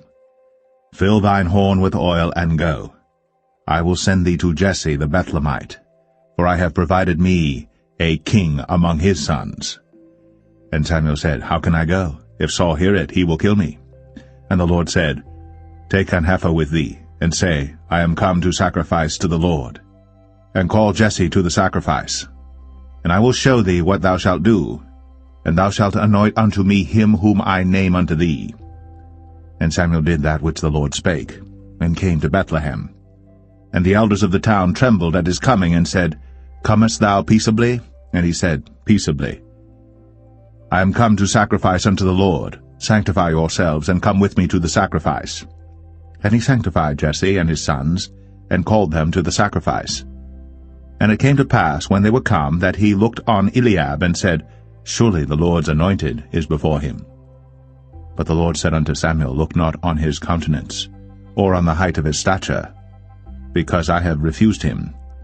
For the Lord seeth not as man seeth. For man looketh on the outward appearance, but the Lord looketh on the heart. Then Jesse called Abinadab, and made him pass before Samuel, and he said, Neither hath the Lord chosen this. Then Jesse made Shammah to pass by, and he said, Neither hath the Lord chosen this. Again Jesse made 7 of his sons to pass before Samuel. And Samuel said unto Jesse, The Lord hath not chosen these. And Samuel said unto Jesse, Are here all thy children? And he said, There remaineth yet the youngest, and behold, he keepeth the sheep. And Samuel said unto Jesse, Send and fetch him, for we will not sit down till he come hither. And he sent and brought him in. Now he was ruddy, and withal of a beautiful countenance, and goodly to look to. And the Lord said, Arise, anoint him, for this is he. Then Samuel took the horn of oil, and anointed him in the midst of his brethren. And the Spirit of the Lord came upon David from that day forward. So Samuel rose up, and went to Ramah. But the Spirit of the Lord departed from Saul, and an evil spirit from the Lord troubled him. And Saul's servant said unto him, Behold now, an evil spirit from God troubleth thee. Let our Lord now command thy servants, which are before thee, to seek out a man who is a cunning player on an harp. And it shall come to pass, when the evil spirit from God is upon thee, that he shall play with his hand, and thou shalt be well. And Saul said unto his servants, Provide me now a man that can play well, and bring him to me. Then answered one of the servants, and said, Behold, I have seen a son of Jesse the Bethlehemite, that is cunning in playing, and a mighty valiant man, and a man of war, and prudent in matters, and a comely person. And the Lord is with him. Wherefore Saul sent messengers unto Jesse, and said, Send me David thy son, which is with the sheep. And Jesse took an ass laden with bread, and a bottle of wine, and a kid, and sent them by David his son unto Saul. And David came to Saul, and stood before him. And he loved him greatly, and he became his armor-bearer. And Saul sent to Jesse, saying, Let David, I pray thee, stand before me, for he hath found favor in my sight. And it came to pass, when the evil spirit from God was upon Saul, that David took an harp, and played with his hand. So Saul was refreshed, and was well, and the evil spirit departed from him.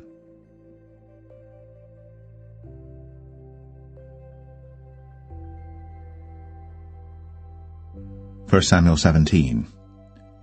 Now the Philistines gathered together their armies to battle, and were gathered together at Shochoh, which belongeth to Judah, and pitched between Shochoh and Azekah in Ephes-dammim.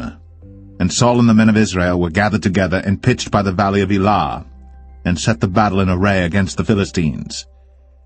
And the Philistines stood on a mountain on the one side, and Israel stood on a mountain on the other side, and there was a valley between them. And there went out a champion out of the camp of the Philistines, named Goliath of Gath, whose height was 6 cubits and a span.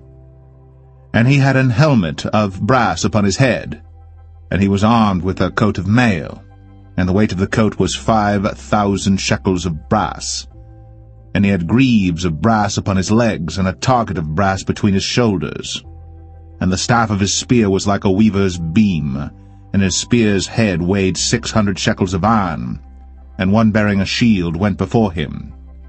And he stood and cried unto the armies of Israel, and said unto them, Why are ye come out to set your battle in array? Am not I a Philistine, and ye servants to Saul? Choose you a man for you, and let him come down to me. If he be able to fight with me and to kill me, then will we be your servants. But if I prevail against him, and kill him, Then shall ye be our servants, and serve us.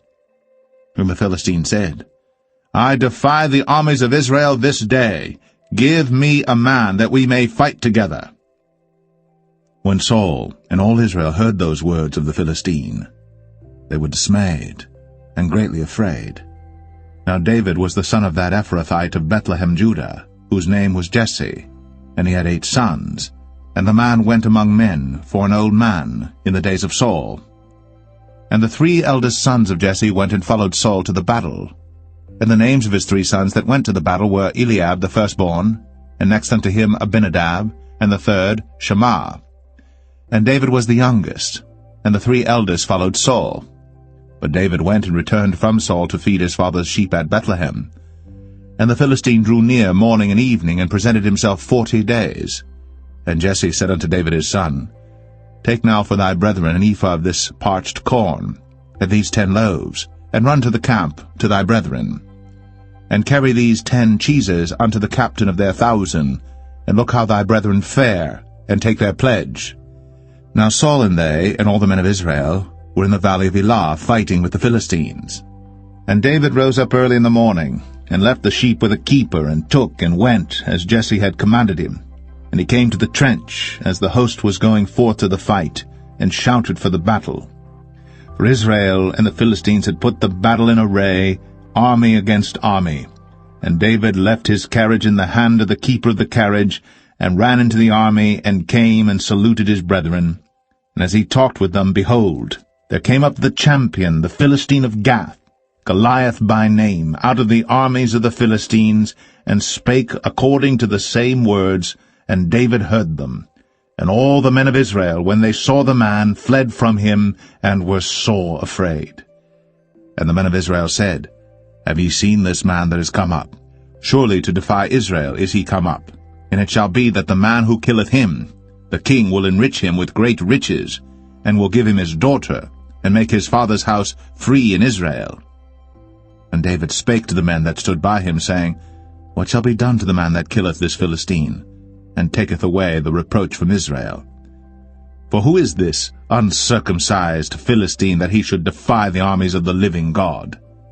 And the people answered him after this manner, saying, So shall it be done to the man that killeth him. And Eliab, his eldest brother, heard when he spake unto the men. And Eliab's anger was kindled against David, and he said, Why camest thou down hither? And with whom hast thou left those few sheep in the wilderness? I know thy pride, and the naughtiness of thine heart, for thou art come down that thou mightest see the battle. And David said, What have I now done? Is there not a cause? And he turned from him toward another, and spake after the same manner. And the people answered him again after the former manner. And when the words were heard which David spake, they rehearsed them before Saul.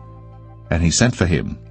And David said to Saul, Let no man's heart fail because of him. Thy servant will go and fight with this Philistine. And Saul said to David, Thou art not able to go against this Philistine to fight with him, for thou art but a youth, and he a man of war from his youth. And David said unto Saul, Thy servant kept his father's sheep, and there came a lion and a bear, and took a lamb out of the flock. And I went out after him, and smote him, and delivered it out of his mouth. And when he arose against me, I caught him by his beard, and smote him, and slew him. Thy servant slew both the lion and the bear, and this uncircumcised Philistine shall be as one of them, seeing he hath defied the armies of the living God. David said, moreover, The Lord that delivered me out of the paw of the lion, and out of the paw of the bear, he will deliver me out of the hand of this Philistine. And Saul said unto David, Go, and the Lord be with thee. And Saul armed David with his armor, and he put an helmet of brass upon his head. Also he armed him with a coat of mail. And David girded his sword upon his armor, and he essayed to go, for he had not proved it. And David said unto Saul, I cannot go with these, for I have not proved them. And David put them off him. And he took his staff in his hand, and chose him 5 smooth stones out of the brook, and put them in a shepherd's bag which he had, even in a scrip, and his sling was in his hand. And he drew near to the Philistine. And the Philistine came on and drew near unto David. And the man that bare the shield went before him. And when the Philistine looked about and saw David, he disdained him, for he was but a youth, and ruddy, and of a fair countenance. And the Philistine said unto David, Am I a dog that thou comest to me with staves? And the Philistine cursed David by his gods. And the Philistine said to David, Come to me, and I will give thy flesh unto the fowls of the air, and to the beasts of the field. Then said David to the Philistine, Thou comest to me with a sword, and with a spear, and with a shield. But I come to thee in the name of the Lord of hosts, the God of the armies of Israel, whom thou hast defied. This day will the Lord deliver thee into mine hand, and I will smite thee, and take thine head from thee. And I will give the carcasses of the host of the Philistines this day unto the fowls of the air, and to the wild beasts of the earth, that all the earth may know that there is a God in Israel. And all this assembly shall know that the Lord saveth not with sword and spear, for the battle is the Lord's, and he will give you into our hands. And it came to pass, when the Philistine arose, and came and drew nigh to meet David, that David hasted, and ran toward the army to meet the Philistine. And David put his hand in his bag, and took thence a stone, and slang it, and smote the Philistine in his forehead, that the stone sunk into his forehead, and he fell upon his face to the earth. So David prevailed over the Philistine with a sling and with a stone, and smote the Philistine, and slew him. But there was no sword in the hand of David. Therefore David ran, and stood upon the Philistine, and took his sword, and drew it out of the sheath thereof, and slew him, and cut off his head therewith. And when the Philistines saw their champion was dead, they fled. And the men of Israel and of Judah arose, and shouted, and pursued the Philistines until thou come to the valley, and to the gates of Ekron.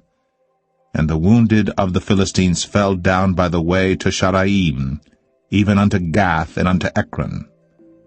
And the children of Israel returned from chasing after the Philistines, and they spoiled their tents. And David took the head of the Philistine, and brought it to Jerusalem, but he put his armor in his tent. And when Saul saw David go forth against the Philistines, he said unto Abner, the captain of the host, Abner, whose son is this youth?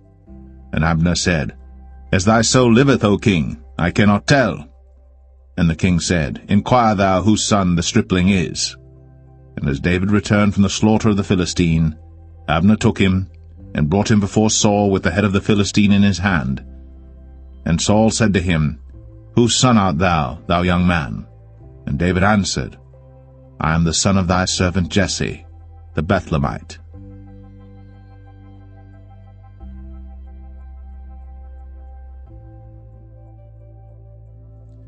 1 Samuel 18. And it came to pass, when he had made an end of speaking unto Saul, that the soul of Jonathan was knit with the soul of David, and Jonathan loved him as his own soul. And Saul took him that day, and would let him go no more home to his father's house. Then Jonathan and David made a covenant, because he loved him as his own soul. And Jonathan stripped himself of the robe that was upon him, and gave it to David, and his garments, even to his sword, and to his bow, and to his girdle. And David went out whithersoever Saul sent him, and behaved himself wisely.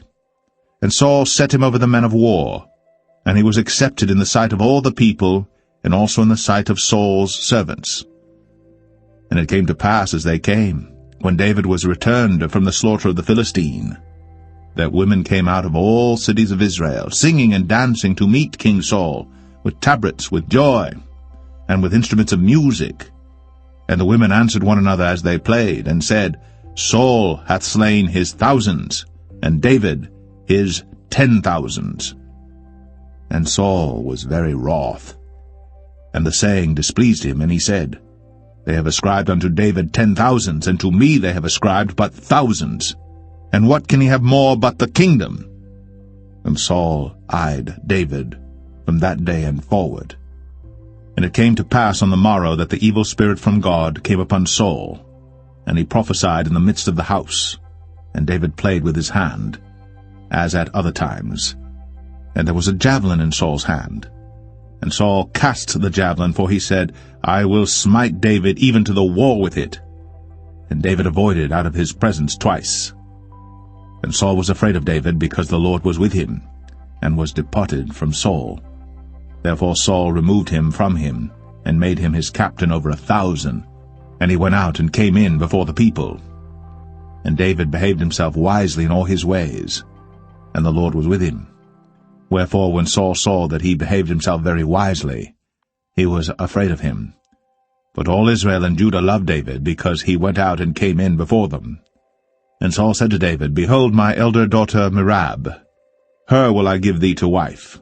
Only be thou valiant for me, and fight the Lord's battles. For Saul said, Let not mine hand be upon him, but let the hand of the Philistines be upon him. And David said unto Saul, Who am I, and what is my life, or my father's family in Israel, that I should be son-in-law to the king? But it came to pass at the time when Merab, Saul's daughter, should have been given to David, that she was given unto Adriel, the Maholathite, to wife. And Michal, Saul's daughter, loved David. And they told Saul, and the thing pleased him. And Saul said, I will give him her, that she may be a snare to him, and that the hand of the Philistines may be against him. Wherefore Saul said to David, Thou shalt this day be my son-in-law in the one of the twain. And Saul commanded his servants, saying, Commune with David secretly, and say, Behold, the king hath delight in thee, and all his servants love thee. Now therefore be the king's son-in-law. And Saul's servant spake those words in the ears of David. And David said, Seemeth it to you a light thing to be a king's son-in-law, seeing that I am a poor man, and lightly esteemed? And the servants of Saul told him, saying, On this manner spake David. And Saul said, Thus shall ye say to David, The king desireth not any dowry, but 100 foreskins of the Philistines to be avenged of the king's enemies. But Saul thought to make David fall by the hand of the Philistines. And when his servants told David these words, it pleased David well to be the king's son-in-law, and the days were not expired. Wherefore David arose, and went, he and his men, and slew of the Philistines 200 men. And David brought their foreskins, and they gave them in full tale to the king, that he might be the king's son-in-law. And Saul gave him Michal his daughter to wife. And Saul saw and knew that the Lord was with David, and that Michal, Saul's daughter, loved him. And Saul was yet the more afraid of David, and Saul became David's enemy continually. Then the princes of the Philistines went forth, and it came to pass after they went forth that David behaved himself more wisely than all the servants of Saul, so that his name was much set by.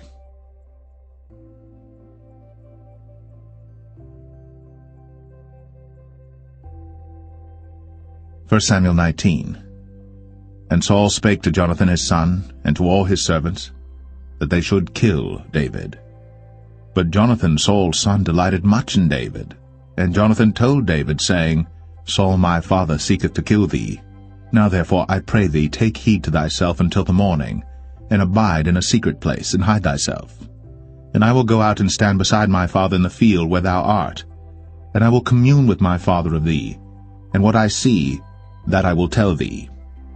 And Jonathan spake good of David unto Saul his father, and said unto him, Let not the king sin against his servant, against David, because he hath not sinned against thee, and because his works have been to thee ward very good. For he did put his life in his hand, and slew the Philistine. And the Lord wrought a great salvation for all Israel. Thou sawest it, and didst rejoice. Wherefore then wilt thou sin against innocent blood, to slay David without a cause? And Saul hearkened unto the voice of Jonathan. And Saul sware, As the Lord liveth, he shall not be slain. And Jonathan called David. And Jonathan showed him all those things. And Jonathan brought David to Saul, and he was in his presence, as in times past. And there was war again, and David went out and fought with the Philistines, and slew them with a great slaughter, and they fled from him. And the evil spirit from the Lord was upon Saul, as he sat in his house with his javelin in his hand. And David played with his hand. And Saul sought to smite David even to the wall with the javelin, but he slipped away out of Saul's presence. And he smote the javelin to the wall, and David fled, and escaped that night. Saul also sent messengers unto David's house to watch him and to slay him in the morning. And Michal, David's wife, told him, saying, If thou save not thy life tonight, tomorrow thou shalt be slain. So Michal let David down through a window, and he went and fled, and escaped. And Michal took an image, and laid it in the bed, and put a pillow of goat's hair for his bolster, and covered it with a cloth. And when Saul sent messengers to take David, she said, He is sick. And Saul sent the messengers again to see David, saying, Bring him up to me in the bed, that I may slay him. And when the messengers were come in, behold, there was an image in the bed, with a pillow of goat's hair for his bolster. And Saul said unto Michal, Why hast thou deceived me so, and sent away mine enemy, that he is escaped? And Michal answered Saul, He said unto me, Let me go, why should I kill thee? So David fled, and escaped, and came to Samuel to Ramah, and told him all that Saul had done to him. And he and Samuel went, and dwelt in Naueth. It was told Saul, saying, Behold, David is at Naueth in Ramah. And Saul sent messengers to take David. And when they saw the company of the prophets prophesying, and Samuel standing as appointed over them, the Spirit of God was upon the messengers of Saul, and they also prophesied. And when it was told Saul, he sent other messengers, and they prophesied likewise. And Saul sent messengers again the third time, and they prophesied also. Then went he also to Ramah, and came to a great well that is in Sechu. And he asked and said, Where are Samuel and David?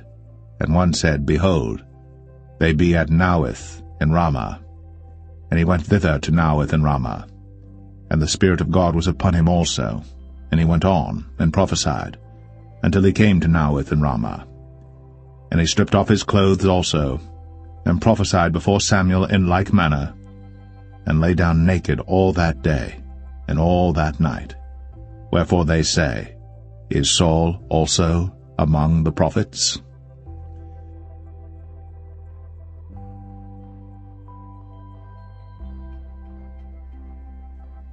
1 Samuel 20. And David fled from Naueth in Ramah, and came and said before Jonathan, What have I done? What is mine iniquity? And what is my sin before thy father, that he seeketh my life? And he said unto him, God forbid, thou shalt not die. Behold, my father will do nothing either great or small, but that he will show it me. And why should my father hide this thing from me? It is not so. And David sware moreover, and said, Thy father certainly knoweth that I have found grace in thine eyes. And he saith, Let not Jonathan know this, lest he be grieved. But truly as the Lord liveth, and as thy soul liveth, there is but a step between me and death. Then said Jonathan unto David, Whatsoever thy soul desireth, I will even do it for thee. And David said unto Jonathan, Behold, tomorrow is the new moon, and I should not fail to sit with the king at meat, but let me go, that I may hide myself in the field unto the third day at even. If thy father at all miss me, then say, David earnestly asked leave of me that he might run to Bethlehem his city, for there is a yearly sacrifice there for all the family. If he say thus, it is well, thy servant shall have peace. But if he be very wroth, then be sure that evil is determined by him. Therefore thou shalt deal kindly with thy servant, for thou hast brought thy servant into a covenant of the Lord with thee. Notwithstanding, if there be in me iniquity, slay me thyself. For why shouldest thou bring me to thy father?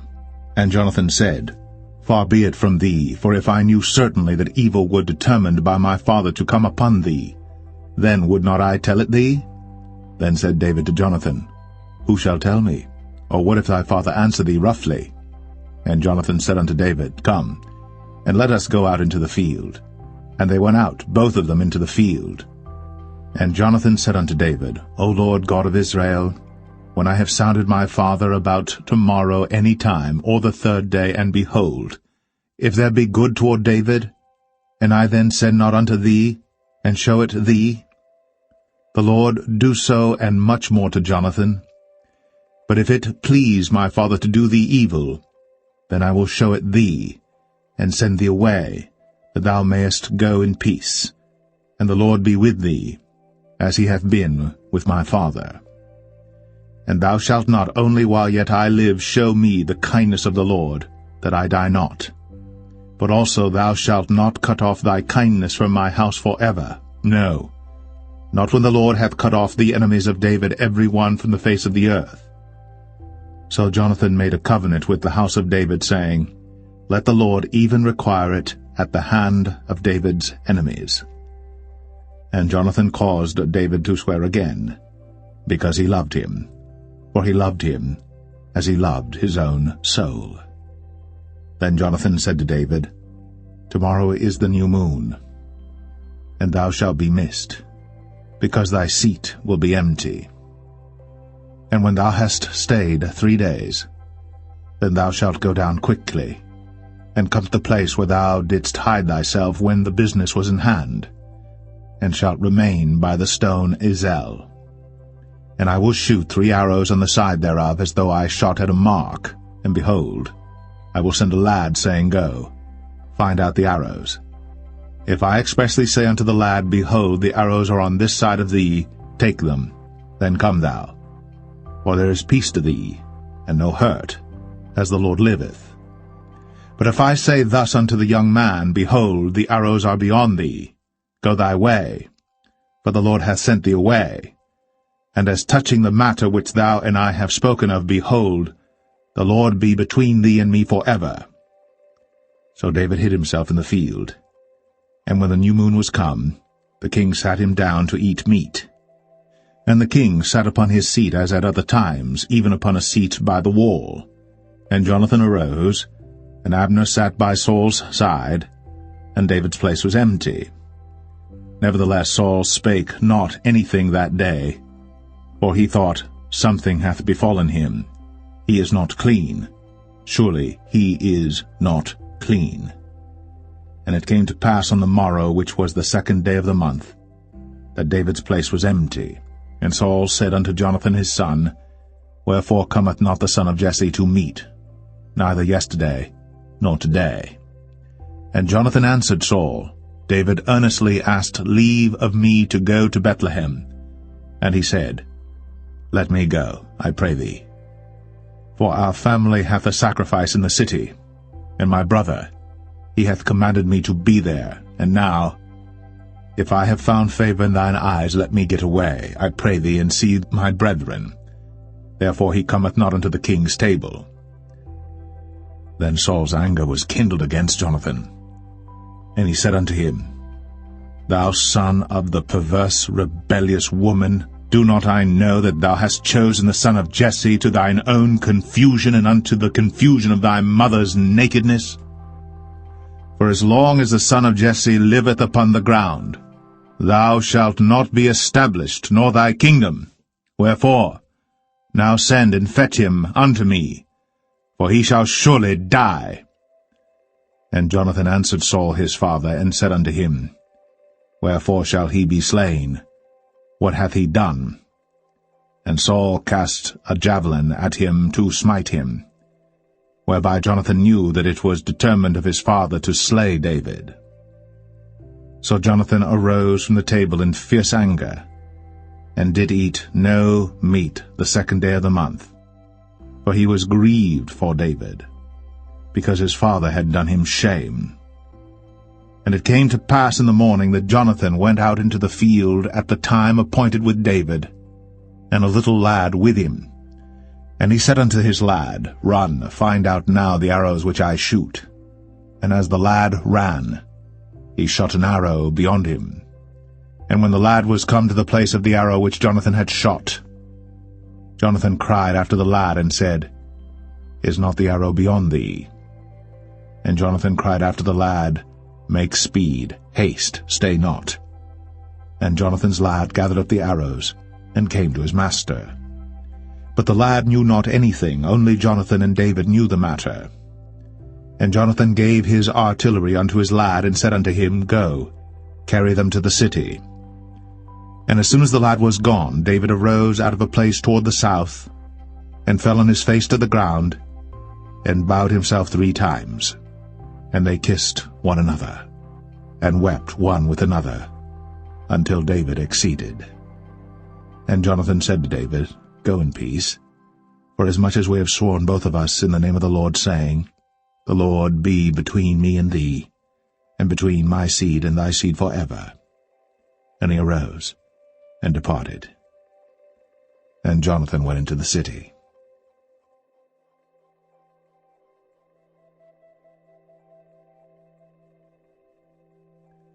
First Samuel 21. Then came David to Nob, to Ahimelech the priest. And Ahimelech was afraid at the meeting of David, and said unto him, Why art thou alone, and no man with thee? And David said unto Ahimelech the priest, The king hath commanded me a business, and hath said unto me, Let no man know anything of the business whereabout I send thee, and what I have commanded thee. And I have appointed my servants to such and such a place. Now therefore, what is under thine hand? Give me 5 loaves of bread in mine hand, or what there is present. And the priest answered David and said, There is no common bread under mine hand, but there is hallowed bread, if the young men have kept themselves at least from women. And David answered the priest and said unto him, Of a truth, women have been kept from us, about these 3 days, since I came out. And the vessels of the young men are holy, and the bread is in a manner common, yea, though it were sanctified this day in the vessel. So the priests gave him hallowed bread, for there was no bread there but the showbread, that was taken from before the Lord, to put hot bread in the day when it was taken away. Now a certain man of the servants of Saul was there that day, detained before the Lord, and his name was Doeg, an Edomite, the chiefest of the herdmen that belonged to Saul. And David said unto Ahimelech, And is there not here under thine hand spear or sword? For I have neither brought my sword nor my weapons with me, because the king's business required haste. And the priest said, The sword of Goliath the Philistine, whom thou slewest in the valley of Elah, behold, it is here, wrapped in a cloth behind the ephod. If thou wilt take that, take it, for there is no other save that here. And David said, There is none like that, give it me. And David arose, and fled that day for fear of Saul, and went to Achish, the king of Gath. And the servants of Achish said unto him, Is not this David the king of the land? Did they not sing one to another of him in dances, saying, Saul hath slain his thousands, and David his 10,000s? And David laid up these words in his heart, and was sore afraid of Achish, the king of Gath. And he changed his behavior before them, and feigned himself mad in their hands, and scrabbled on the doors of the gate, and let his spittle fall down upon his beard. Then said Achish unto his servants, Lo, ye see the man is mad. Wherefore then have ye brought him to me? Have I need of madmen, that ye have brought this fellow to play the madman in my presence? Shall this fellow come into my house?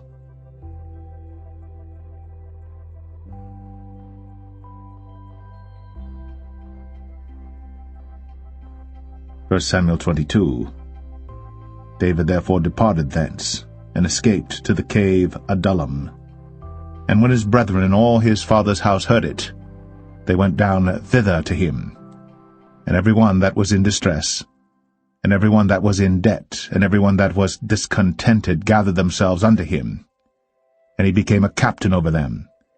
And there were with him about 400 men. And David went thence to Mizpeh of Moab.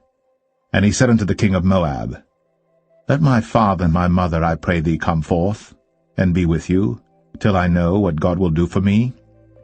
And he brought them before the king of Moab, and they dwelt with him all the while that David was in the hold. And the prophet Gad said unto David, Abide not in the hold, depart, and get thee into the land of Judah. Then David departed, and came into the forest of Hareth. When Saul heard that David was discovered, and the men that were with him. Now Saul abode in Gibeah under a tree in Ramah, having his spear in his hand, and all his servants were standing about him. Then Saul said unto his servants that stood about him, Hear now, ye Benjamites. Will the son of Jesse give every one of you fields and vineyards, and make you all captains of thousands and captains of hundreds? That all of you have conspired against me, and there is none that showeth me that my son hath made a league with the son of Jesse. And there is none of you that is sorry for me, or showeth unto me that my son hath stirred up my servant against me, to lie in wait, as at this day. Then answered Doeg the Edomite, which was set over the servants of Saul, and said, I saw the son of Jesse coming to Nob, to Ahimelech, the son of Ahitub. And he inquired of the Lord for him, and gave him victuals, and gave him the sword of Goliath the Philistine. Then the king sent to call Ahimelech the priest, the son of Ahitub, and all his father's house, the priests that were in Nob, and they came all of them to the king. And Saul said, Hear now, thou son of Ahitub. And he answered, Here I am, my lord. And Saul said unto him, Why have ye conspired against me, thou and the son of Jesse, in that thou hast given him bread and a sword, and hast inquired of God for him, that he should rise against me to lie in wait, as at this day? Then Ahimelech answered the king, and said, And who is so faithful among all thy servants as David, which is the king's son-in-law, and goeth at thy bidding, and is honorable in thine house? Did I then begin to inquire of God for him? Be it far from me. Let not the king impute anything unto his servant, nor to all the house of my father, for thy servant knew nothing of all this, less or more. And the king said, Thou shalt surely die, Ahimelech, thou, and all thy father's house. And the king said unto the footmen that stood about him, Turn, and slay the priests of the Lord, because their hand also is with David, and because they knew when he fled, and did not show it to me. But the servants of the king would not put forth their hand to fall upon the priests of the Lord. And the king said to Doeg, Turn thou, and fall upon the priests. And Doeg the Edomite turned, and he fell upon the priests, and slew on that day 75 persons that did wear a linen ephod. And Nob, the city of the priests, smote he with the edge of the sword both men and women, children and sucklings, and oxen and asses, and sheep, with the edge of the sword. And one of the sons of Ahimelech the son of Ahitub, named Abiathar, escaped, and fled after David. And Abiathar showed David that Saul had slain the Lord's priests. And David said unto Abiathar, I knew it that day when Doeg the Edomite was there, that he would surely tell Saul, I have occasioned the death of all the persons of thy father's house. Abide thou with me.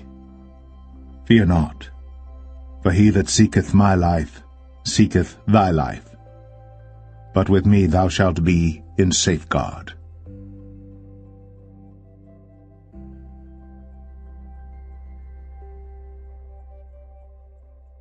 1 Samuel 23. Then they told David, saying, Behold, the Philistines fight against Keilah, and they rob the threshing floors. Therefore David inquired of the Lord, saying, Shall I go and smite these Philistines? And the Lord said unto David, Go, and smite the Philistines, and save Keilah. And David's men said unto him, Behold, we be afraid here in Judah. How much more then if we come to Keilah against the armies of the Philistines? Then David inquired of the Lord yet again. And the Lord answered him and said, Arise, go down to Keilah, for I will deliver the Philistines into thine hand. So David and his men went to Keilah, and fought with the Philistines, and brought away their cattle, and smote them with a great slaughter. So David saved the inhabitants of Keilah. And it came to pass, when Abiathar the son of Ahimelech fled to David to Keilah, that he came down with an ephod in his hand. And it was told Saul that David was come to Keilah. And Saul said, God hath delivered him into mine hand, for he is shut in, by entering into a town that hath gates and bars. And Saul called all the people together to war, to go down to Keilah, to besiege David and his men. And David knew that Saul secretly practiced mischief against him. And he said to Abiathar the priest, Bring hither the ephod. Then said David, O Lord God of Israel, thy servant hath certainly heard that Saul seeketh to come to Keilah, to destroy the city for my sake. Will the men of Keilah deliver me up into his hand? Will Saul come down as thy servant hath heard? O Lord God of Israel, I beseech thee, tell thy servant. And the Lord said, He will come down. Then said David, Will the men of Keilah deliver me and my men into the hand of Saul? And the Lord said, They will deliver thee up. Then David and his men, which were about 600, arose, and departed out of Keilah, and went whithersoever they could go. And it was told Saul that David was escaped from Keilah, and he forbare to go forth. And David abode in the wilderness in strongholds, and remained in a mountain in the wilderness of Ziph. And Saul sought him every day, but God delivered him not into his hand. And David saw that Saul was come out to seek his life. And David was in the wilderness of Ziph in a wood. And Jonathan, Saul's son, arose, and went to David into the wood, and strengthened his hand in God. And he said unto him, Fear not, but the hand of Saul my father shall not find thee, and thou shalt be king over Israel, and I shall be next unto thee, and that also Saul my father knoweth. And they two made a covenant before the Lord. And David abode in the wood, and Jonathan went to his house. Then came up the Ziphites to Saul to Gibeah, saying, Doth not David hide himself with us in strongholds in the wood, in the hill of Hachilah, which is on the south of Jeshimon? Now therefore, O king, come down according to all the desire of thy soul to come down, and our part shall be to deliver him into the king's hand. And Saul said, Blessed be ye of the Lord, for ye have compassion on me. Go, I pray you, prepare yet, and know and see his place where his haunt is, and who hath seen him there. For it is told me that he dealeth very subtly. See therefore, and take knowledge of all the lurking places where he hideth himself, and come ye again to me with the certainty, and I will go with you. And it shall come to pass, if he be in the land, that I will search him out throughout all the thousands of Judah. And they arose, and went to Ziph before Saul. But David and his men were in the wilderness of Maon, in the plain on the south of Jeshimon. Saul also and his men went to seek him. And they told David, wherefore he came down into a rock, and abode in the wilderness of Maon. And when Saul heard that, he pursued after David in the wilderness of Maon. And Saul went on this side of the mountain, and David and his men on that side of the mountain. And David made haste to get away for fear of Saul. For Saul and his men compassed David and his men round about to take them. But there came a messenger unto Saul, saying, Haste thee, and come, for the Philistines have invaded the land. Wherefore Saul returned from pursuing after David, and went against the Philistines. Therefore they called that place Selah Hammalekoth. And David went up from thence, and dwelt in strongholds at En-gedi.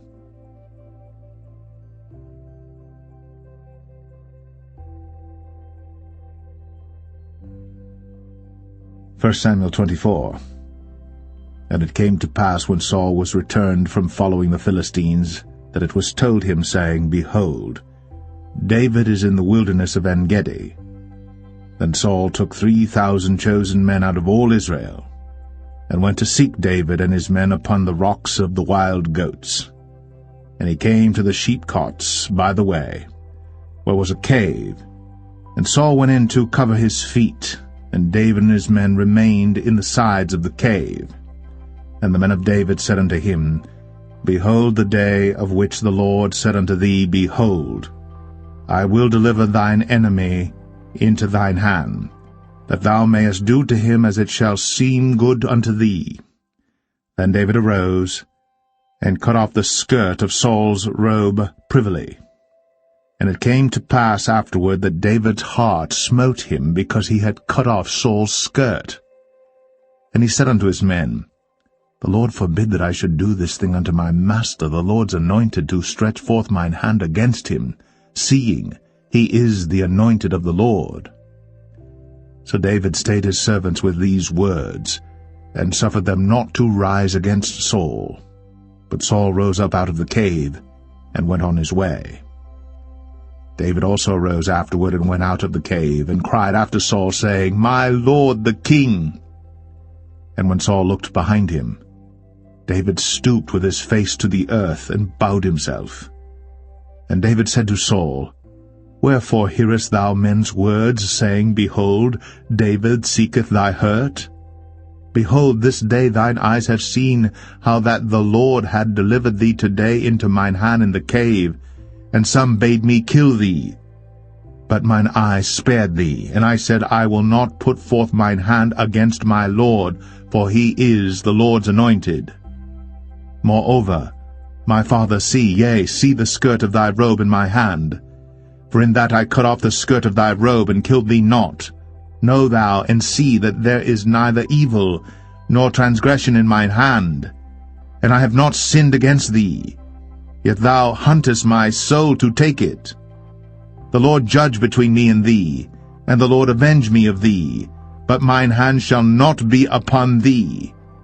As saith the proverb of the ancients, Wickedness proceedeth from the wicked, but mine hand shall not be upon thee. After whom is the king of Israel come out? After whom dost thou pursue? After a dead dog, after a flea? The Lord therefore be judge, and judge between me and thee, and see, and plead my cause, and deliver me out of thine hand. And it came to pass, when David had made an end of speaking these words unto Saul, that Saul said, Is this thy voice, my son David? And Saul lifted up his voice, and wept.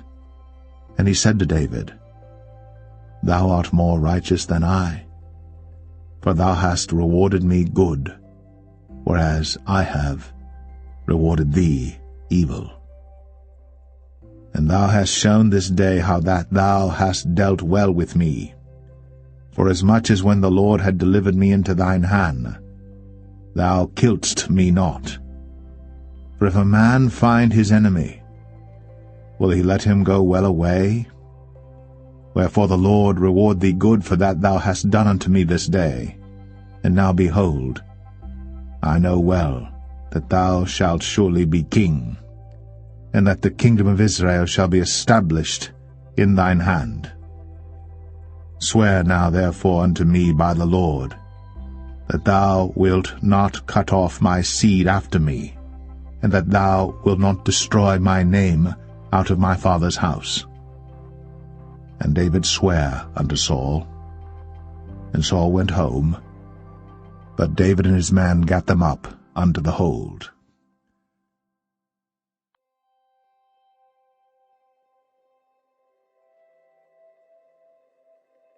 1 Samuel 25. And Samuel died, and all the Israelites were gathered together, and lamented him, and buried him in his house at Ramah. And David arose, and went down to the wilderness of Paran. And there was a man in Maon, whose possessions were in Carmel. And the man was very great. And he had 3,000 sheep and 1,000 goats. And he was shearing his sheep in Carmel. Now the name of the man was Nabal, and the name of his wife Abigail. And she was a woman of good understanding, and of a beautiful countenance. But the man was churlish, and evil in his doings, and he was of the house of Caleb. And David heard in the wilderness that Nabal did shear his sheep. And David sent out 10 young men, and David said unto the young men, Get you up to Carmel, and go to Nabal, and greet him in my name. And thus shall ye say to him that liveth in prosperity, Peace be both to thee, and peace be to thine house, and peace be unto all that thou hast. And now I have heard that thou hast shearers. Now thy shepherds which were with us, we hurt them not, neither was there aught missing unto them all the while they were in Carmel. Ask thy young men, and they will show thee. Wherefore let the young men find favor in thine eyes. For we come in a good day. Give, I pray thee, whatsoever cometh to thine hand unto thy servants, and to thy son David. And when David's young men came, they spake to Nabal according to all those words in the name of David, and ceased. And Nabal answered David's servants, and said, Who is David? And who is the son of Jesse? There be many servants nowadays that break away every man from his master. Shall I then take my bread and my water and my flesh that I have killed for my shearers, and give it unto men whom I know not whence they be? So David's young men turned their way, and went again, and came and told him all those sayings.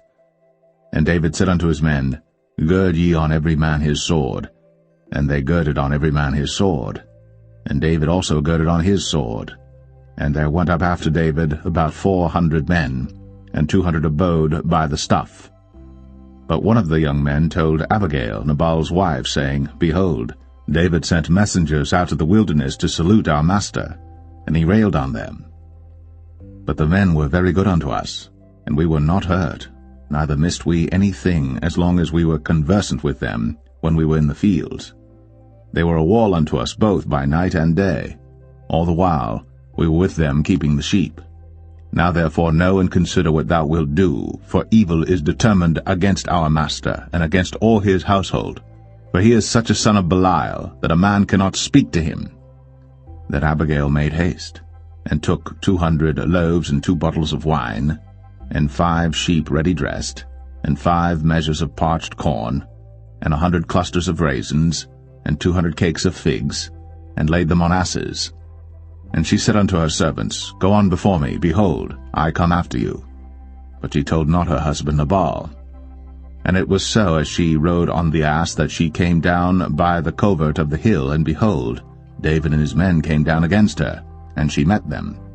Now David had said, Surely in vain have I kept all that this fellow hath in the wilderness, so that nothing was missed of all that pertained unto him. And he hath requited me evil for good. So, and more also do God unto the enemies of David, if I leave of all that pertain to him by the morning light any that pisseth against the wall. And when Abigail saw David, she hasted, and lighted off the ass, and fell before David on her face, and bowed herself to the ground, and fell at his feet, and said, Upon me, my lord, upon me let this iniquity be, and let thine handmaid, I pray thee, speak in thine audience, and hear the words of thine handmaid. Let not, my lord, I pray thee, regard this man of Belial, even Nabal. For as his name is, so is he. Nabal is his name, and folly is with him. But I, thine handmaid, saw not the young men of my lord, whom thou didst send. Now therefore, my lord, as the Lord liveth, and as thy soul liveth, seeing the Lord hath withholden thee from coming to shed blood, and from avenging thyself with thine own hand, now let thine enemies, and they that seek evil to my lord, be as Nabal.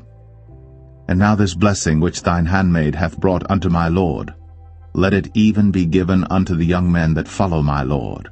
I pray thee, forgive the trespass of thine handmaid, for the Lord will certainly make my lord a sure house, because my lord fighteth the battles of the Lord, and evil hath not been found in thee all thy days. Yet a man is risen to pursue thee, and to seek thy soul. But the soul of my lord shall be bound in the bundle of life with the Lord thy God, and the souls of thine enemies, them shall he sling out, as out of the middle of a sling. And it shall come to pass, when the Lord shall have done to my lord according to all the good that he hath spoken concerning thee, and shall have appointed thee ruler over Israel, that this shall be no grief unto thee, nor offense of heart unto my lord, either that thou hast shed blood causeless, or that my lord hath avenged himself. But when the Lord shall have dealt well with my lord, then remember thine handmaid.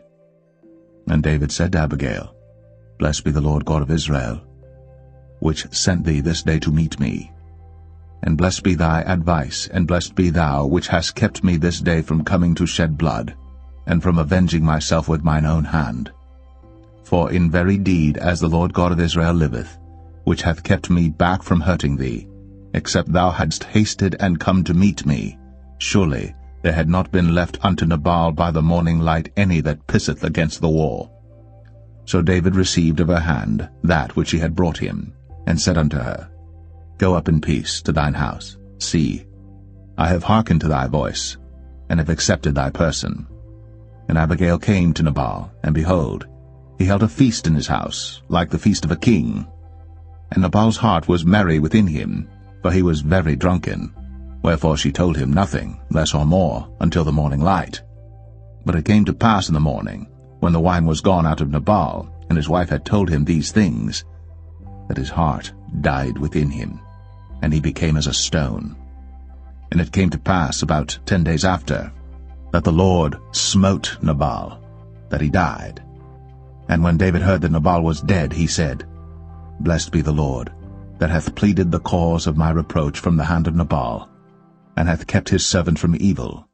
For the Lord hath returned the wickedness of Nabal upon his own head.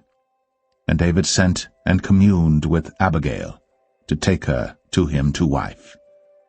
And when the servants of David were come to Abigail to Carmel, they spake unto her, saying, David sent us unto thee, to take thee to him to wife.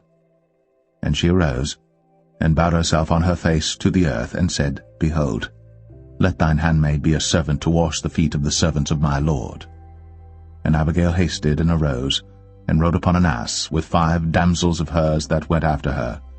And she went after the messengers of David, and became his wife. David also took Ahinoam of Jezreel, and they were also both of them his wives. But Saul had given Michal his daughter, David's wife, to Phalti, the son of Laish, which was of Galim.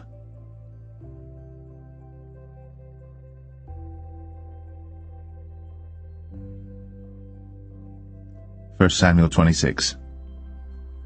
And the Ziphites came unto Saul to Gibeah, saying, Doth not David hide himself in the hill of Hachilah, which is before Jeshimon? Then Saul arose, and went down to the wilderness of Ziph, having 3,000 chosen men of Israel with him to seek David in the wilderness of Ziph.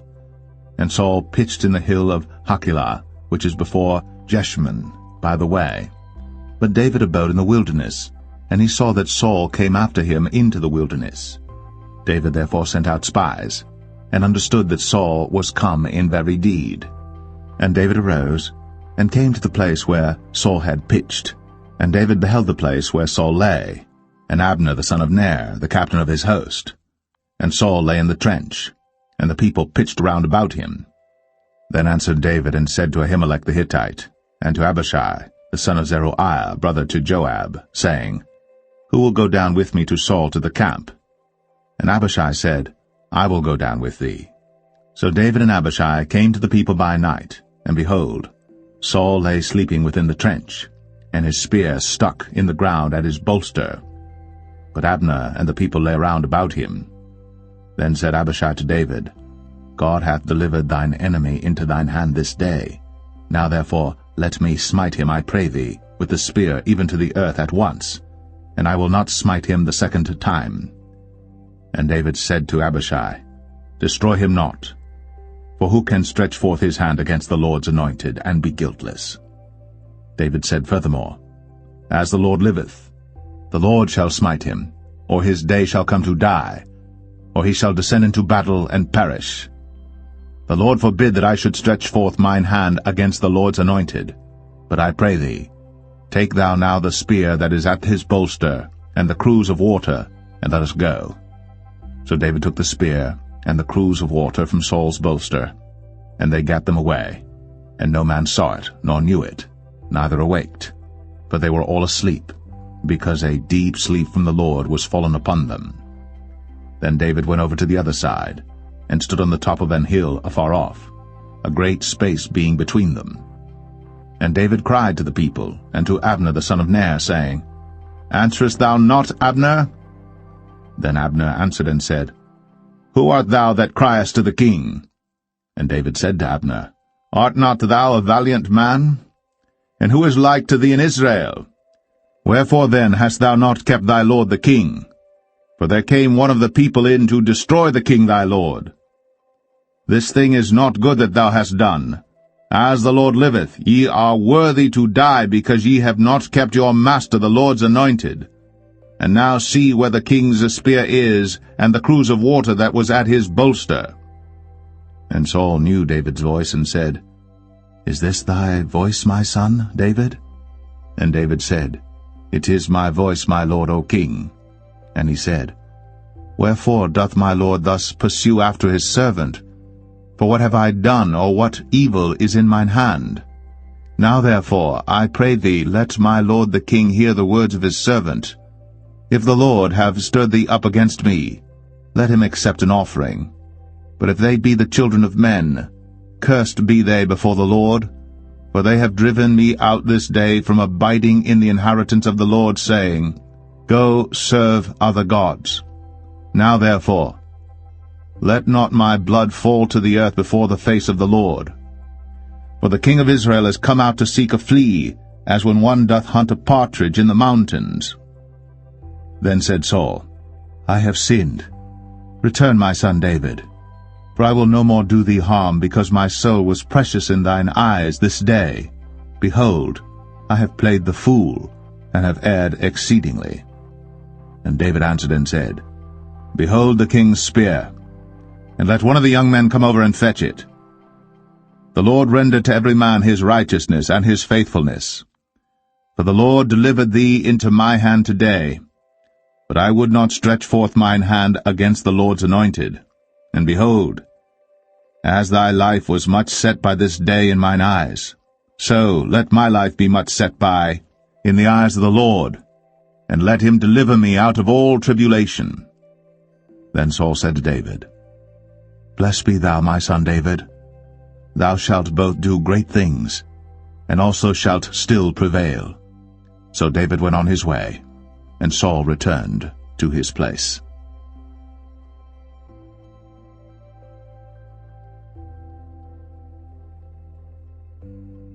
1 Samuel 27. And David said in his heart, I shall now perish one day by the hand of Saul. There is nothing better for me than that I should speedily escape into the land of the Philistines, and Saul shall despair of me, to seek me any more in any coast of Israel. So shall I escape out of his hand. And David arose, and he passed over with the 600 men that were with him unto Achish, the son of Maok, king of Gath.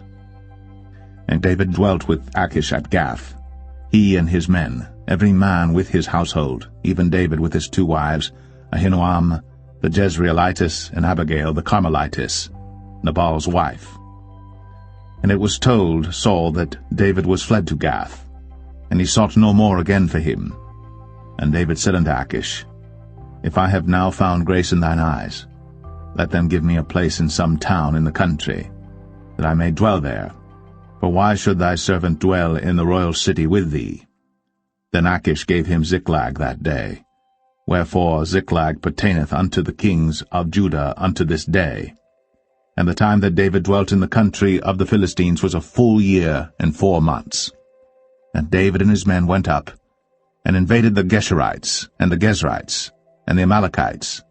For those nations were of old the inhabitants of the land, as thou goest to Shur, even unto the land of Egypt. And David smote the land, and left neither man nor woman alive, and took away the sheep and the oxen, and the asses, and the camels, and the apparel, and returned and came to Achish. And Achish said, Whither have ye made a road today? And David said, Against the south of Judah, and against the south of the Jerahmeelites, and against the south of the Kenites. And David saved neither man nor woman alive, to bring tidings to Gath, saying, Lest they should tell on us, saying, So did David, and so will be his manner all the while he dwelleth in the country of the Philistines. And Achish believed David, saying, He hath made his people Israel utterly to abhor him. Therefore he shall be my servant forever.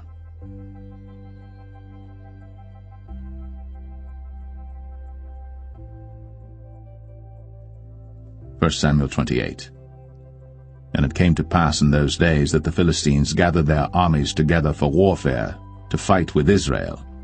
And Achish said unto David, Know thou assuredly that thou shalt go out with me to battle, thou and thy men. And David said to Achish, Surely thou shalt know what thy servant can do? And Achish said to David, Therefore will I make thee keeper of mine head forever. Now Samuel was dead, And all Israel had lamented him and buried him in Ramah, even in his own city. And Saul had put away those that had familiar spirits, and the wizards out of the land. And the Philistines gathered themselves together, and came and pitched in Shunem. And Saul gathered all Israel together, and they pitched in Gilboa. And when Saul saw the host of the Philistines, he was afraid, and his heart greatly trembled. And when Saul inquired of the Lord answered him not, neither by dreams, nor by Urim, nor by prophets. Then said Saul unto his servants, Seek me a woman that hath a familiar spirit, that I may go to her, and inquire of her. And his servant said to him, Behold, there is a woman that hath a familiar spirit at Endor. And Saul disguised himself, and put on other raiment, and he went, and 2 men with him. And they came to the woman by night. And he said, I pray thee, divine unto me by the familiar spirit, and bring me him up, whom I shall name unto thee. And the woman said unto him, Behold, thou knowest what Saul hath done, how he hath cut off those that have familiar spirits and the wizards out of the land? Wherefore then layest thou a snare for my life, to cause me to die? And Saul sware to her by the Lord, saying, As the Lord liveth, there shall no punishment happen to thee for this thing. Then said the woman, Whom shall I bring up unto thee? And he said, Bring me up Samuel. And when the woman saw Samuel, she cried with a loud voice. And the woman spake to Saul, saying, Why hast thou deceived me? For thou art Saul. And the king said unto her, Be not afraid. For what sawest thou? And the woman said unto Saul, I saw gods ascending out of the earth. And he said unto her, What form is he of? And she said, An old man cometh up, and he is covered with a mantle. And Saul perceived that it was Samuel. And he stooped with his face to the ground, and bowed himself. And Samuel said to Saul, Why hast thou disquieted me to bring me up? And Saul answered, I am sore distressed, for the Philistines make war against me, and God is departed from me, and answereth me no more, neither by prophets nor by dreams. Therefore I have called thee, that thou mayest make known unto me what I shall do. Then said Samuel, Wherefore then dost thou ask of me, seeing the Lord is departed from thee, and is become thine enemy? And the Lord hath done to him as he spake by me. For the Lord hath rent the kingdom out of thine hand, and given it to thy neighbor, even to David, because thou obeyest not the voice of the Lord, nor executest his fierce wrath upon Amalek. Therefore hath the Lord done this thing unto thee this day. Moreover the Lord will also deliver Israel with thee into the hand of the Philistines. And tomorrow shalt thou and thy sons be with me. The Lord also shall deliver the host of Israel into the hand of the Philistines. Then Saul fell straightway all along on the earth, and was sore afraid because of the words of Samuel. And there was no strength in him, for he had eaten no bread all the day, nor all the night. And the woman came unto Saul, and saw that he was sore troubled, and said unto him, Behold, thine handmaid hath obeyed thy voice, and I have put my life in my hand, and have hearkened unto thy words which thou spakest unto me. Now therefore, I pray thee, hearken thou also unto the voice of thine handmaid, and let me set a morsel of bread before thee, and eat, that thou mayest have strength, when thou goest on thy way. But he refused, and said, I will not eat. But his servants, together with the woman, compelled him, and he hearkened unto their voice. So he arose from the earth, and sat upon the bed. And the woman had a fat calf in the house, and she hasted and killed it, and took flour and kneaded it, and did bake unleavened bread thereof. And she brought it before Saul, and before his servants, and they did eat. Then they rose up, and went away that night.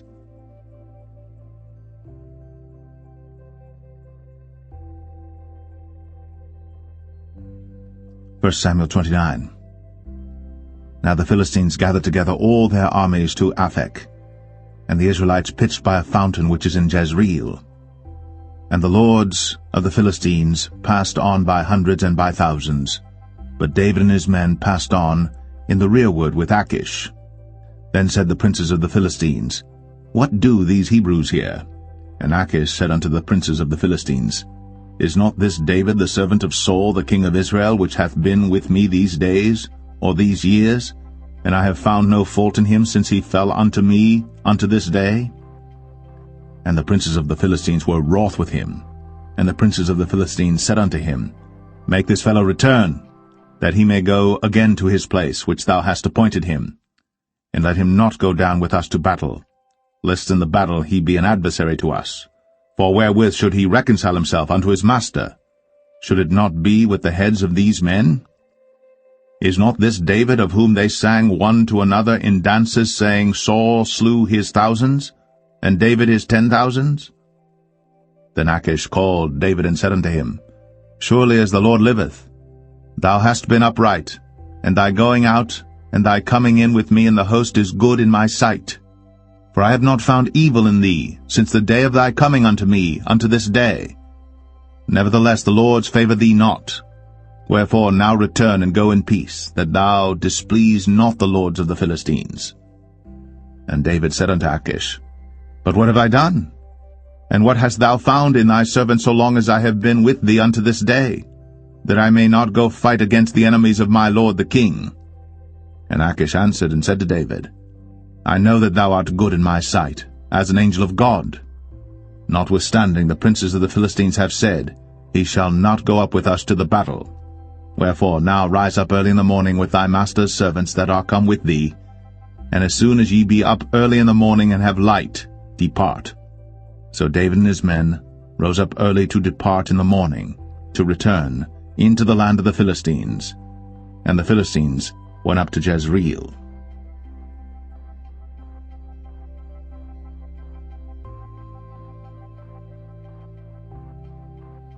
1 Samuel 30.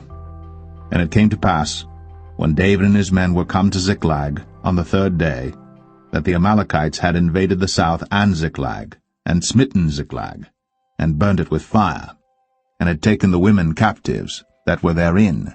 They slew not any, either great or small, but carried them away, and went on their way. So David and his men came to the city, and behold, it was burned with fire, and their wives and their sons and their daughters were taken captives. Then David and the people that were with him lifted up their voice and wept until they had no more power to weep. And David's 2 wives were taken captives, Ahinoam the Jezreelitess, and Abigail the wife of Nabal the Carmelite. And David was greatly distressed, for the people spake of stoning him, because the soul of all the people was grieved, every man for his sons and for his daughters. But David encouraged himself in the Lord his God. And David said to Abiathar the priest, Ahimelech's son, I pray thee, bring me hither the ephod. And Abiathar brought thither the ephod to David. And David inquired at the Lord, saying, Shall I pursue after this troop? Shall I overtake them? And he answered him, Pursue, for thou shalt surely overtake them, and without fail recover all. So David went, he and the 600 men that were with him, and came to the brook Besor, where those that were left behind stayed. But David pursued, he and 400 men, for 200 abode behind, which were so faint that they could not go over the brook Besor. And they found an Egyptian in the field, and brought him to David, and gave him bread, and he did eat, and they made him drink water. And they gave him a piece of a cake of figs, and 2 clusters of raisins. And when he had eaten, his spirit came again to him, for he had eaten no bread nor drunk any water 3 days and 3 nights. And David said unto him, To whom belongest thou, and whence art thou? And he said, I am a young man of Egypt, servant to an Amalekite, and my master left me because 3 days agone I fell sick. We made an invasion upon the south of the Cherethites, and upon the coast which belongeth to Judah, and upon the south of Caleb, and we burned Ziklag with fire. And David said to him, Canst thou bring me down to this company? And he said, Swear unto me by God, that thou wilt neither kill me, nor deliver me into the hands of my master, and I will bring thee down to this company. And when he had brought him down, behold, they were spread abroad upon all the earth, eating and drinking and dancing, because of all the great spoil that they had taken out of the land of the Philistines, and out of the land of Judah. And David smote them from the twilight even unto the evening of the next day. and there escaped not a man of them, save 400 young men which rode upon camels and fled. And David recovered all that the Amalekites had carried away, and David rescued his 2 wives. And there was nothing lacking to them, neither small nor great, neither sons nor daughters, neither spoil nor anything that they had taken to them. David recovered all. And David took all the flocks and the herds, which they drave before those other cattle, and said, This is David's spoil. And David came to the 200 men, which were so faint that they could not follow David, whom they had made also to abide at the brook Besor. And they went forth to meet David, and to meet the people that were with him. And when David came near to the people, he saluted them. Then answered all the wicked men and men of Belial, of those that went with David, and said, Because they went not with us, we will not give them aught of the spoil that we have recovered, save to every man his wife and his children, that they may lead them away and depart. Then said David, Ye shall not do so, my brethren. With that which the Lord hath given us, who hath preserved us, and delivered the company that came against us into our hand. For who will hearken unto you in this matter? But as his part is that goeth down to the battle, so shall his part be that tarrieth by the stuff. They shall part alike. And it was so from that day forward that he made it a statute and an ordinance for Israel unto this day. And when David came to Ziklag, he sent of the spoil unto the elders of Judah, even to his friends, saying, Behold, a present for you of the spoil of the enemies of the Lord, to them which were in Bethel, and to them which were in South Ramoth, and to them which were in Jatir, and to them which were in Aroer, and to them which were in Siphmoth, and to them which were in Eshtemoa, and to them which were in Rakal, and to them which were in the cities of the Jerahmeelites, and to them which were in the cities of the Kenites, and to them which were in Hormah, and to them which were in Chor-Ashan, and to them which were in Athak, and to them which were in Hebron, and to all the places where David himself and his men were wont to haunt.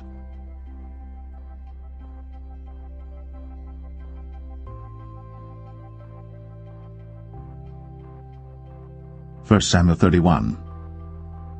Now the Philistines fought against Israel, and the men of Israel fled from before the Philistines, and fell down slain in Mount Gilboa. And the Philistines followed hard upon Saul and upon his sons. And the Philistines slew Jonathan, and Abinadab, and Malchishua, Saul's sons. And the battle went sore against Saul, and the archers hit him, and he was sore wounded of the archers. Then said Saul unto his armor-bearer, Draw thy sword, and thrust me through therewith, lest these uncircumcised come and thrust me through and abuse me. But his armor-bearer would not, for he was sore afraid. Therefore Saul took a sword, and fell upon it. And when his armor-bearer saw that Saul was dead, he fell likewise upon his sword, and died with him. So Saul died, and his 3 sons, and his armor-bearer, and all his men, that same day together. And when the men of Israel that were on the other side of the valley, and they that were on the other side, Jordan, saw that the men of Israel fled, and that Saul and his sons were dead, they forsook the cities and fled. And the Philistines came and dwelt in them. And it came to pass on the morrow, when the Philistines came to strip the slain, that they found Saul and his 3 sons fallen in Mount Gilboa. And they cut off his head, and stripped off his armor, and sent into the land of the Philistines round about to publish it in the house of their idols, and among the people. And they put his armor in the house of Ashtoreth, and they fastened his body to the wall of Bethshan. And when the inhabitants of Jabesh-Gilead heard of that which the Philistines had done to Saul, all the valiant men arose, and went all night, and took the body of Saul, and the bodies of his sons from the wall of Bethshan, and came to Jabesh, and burnt them there. And they took their bones, and buried them under a tree at Jabesh, and fasted 7 days.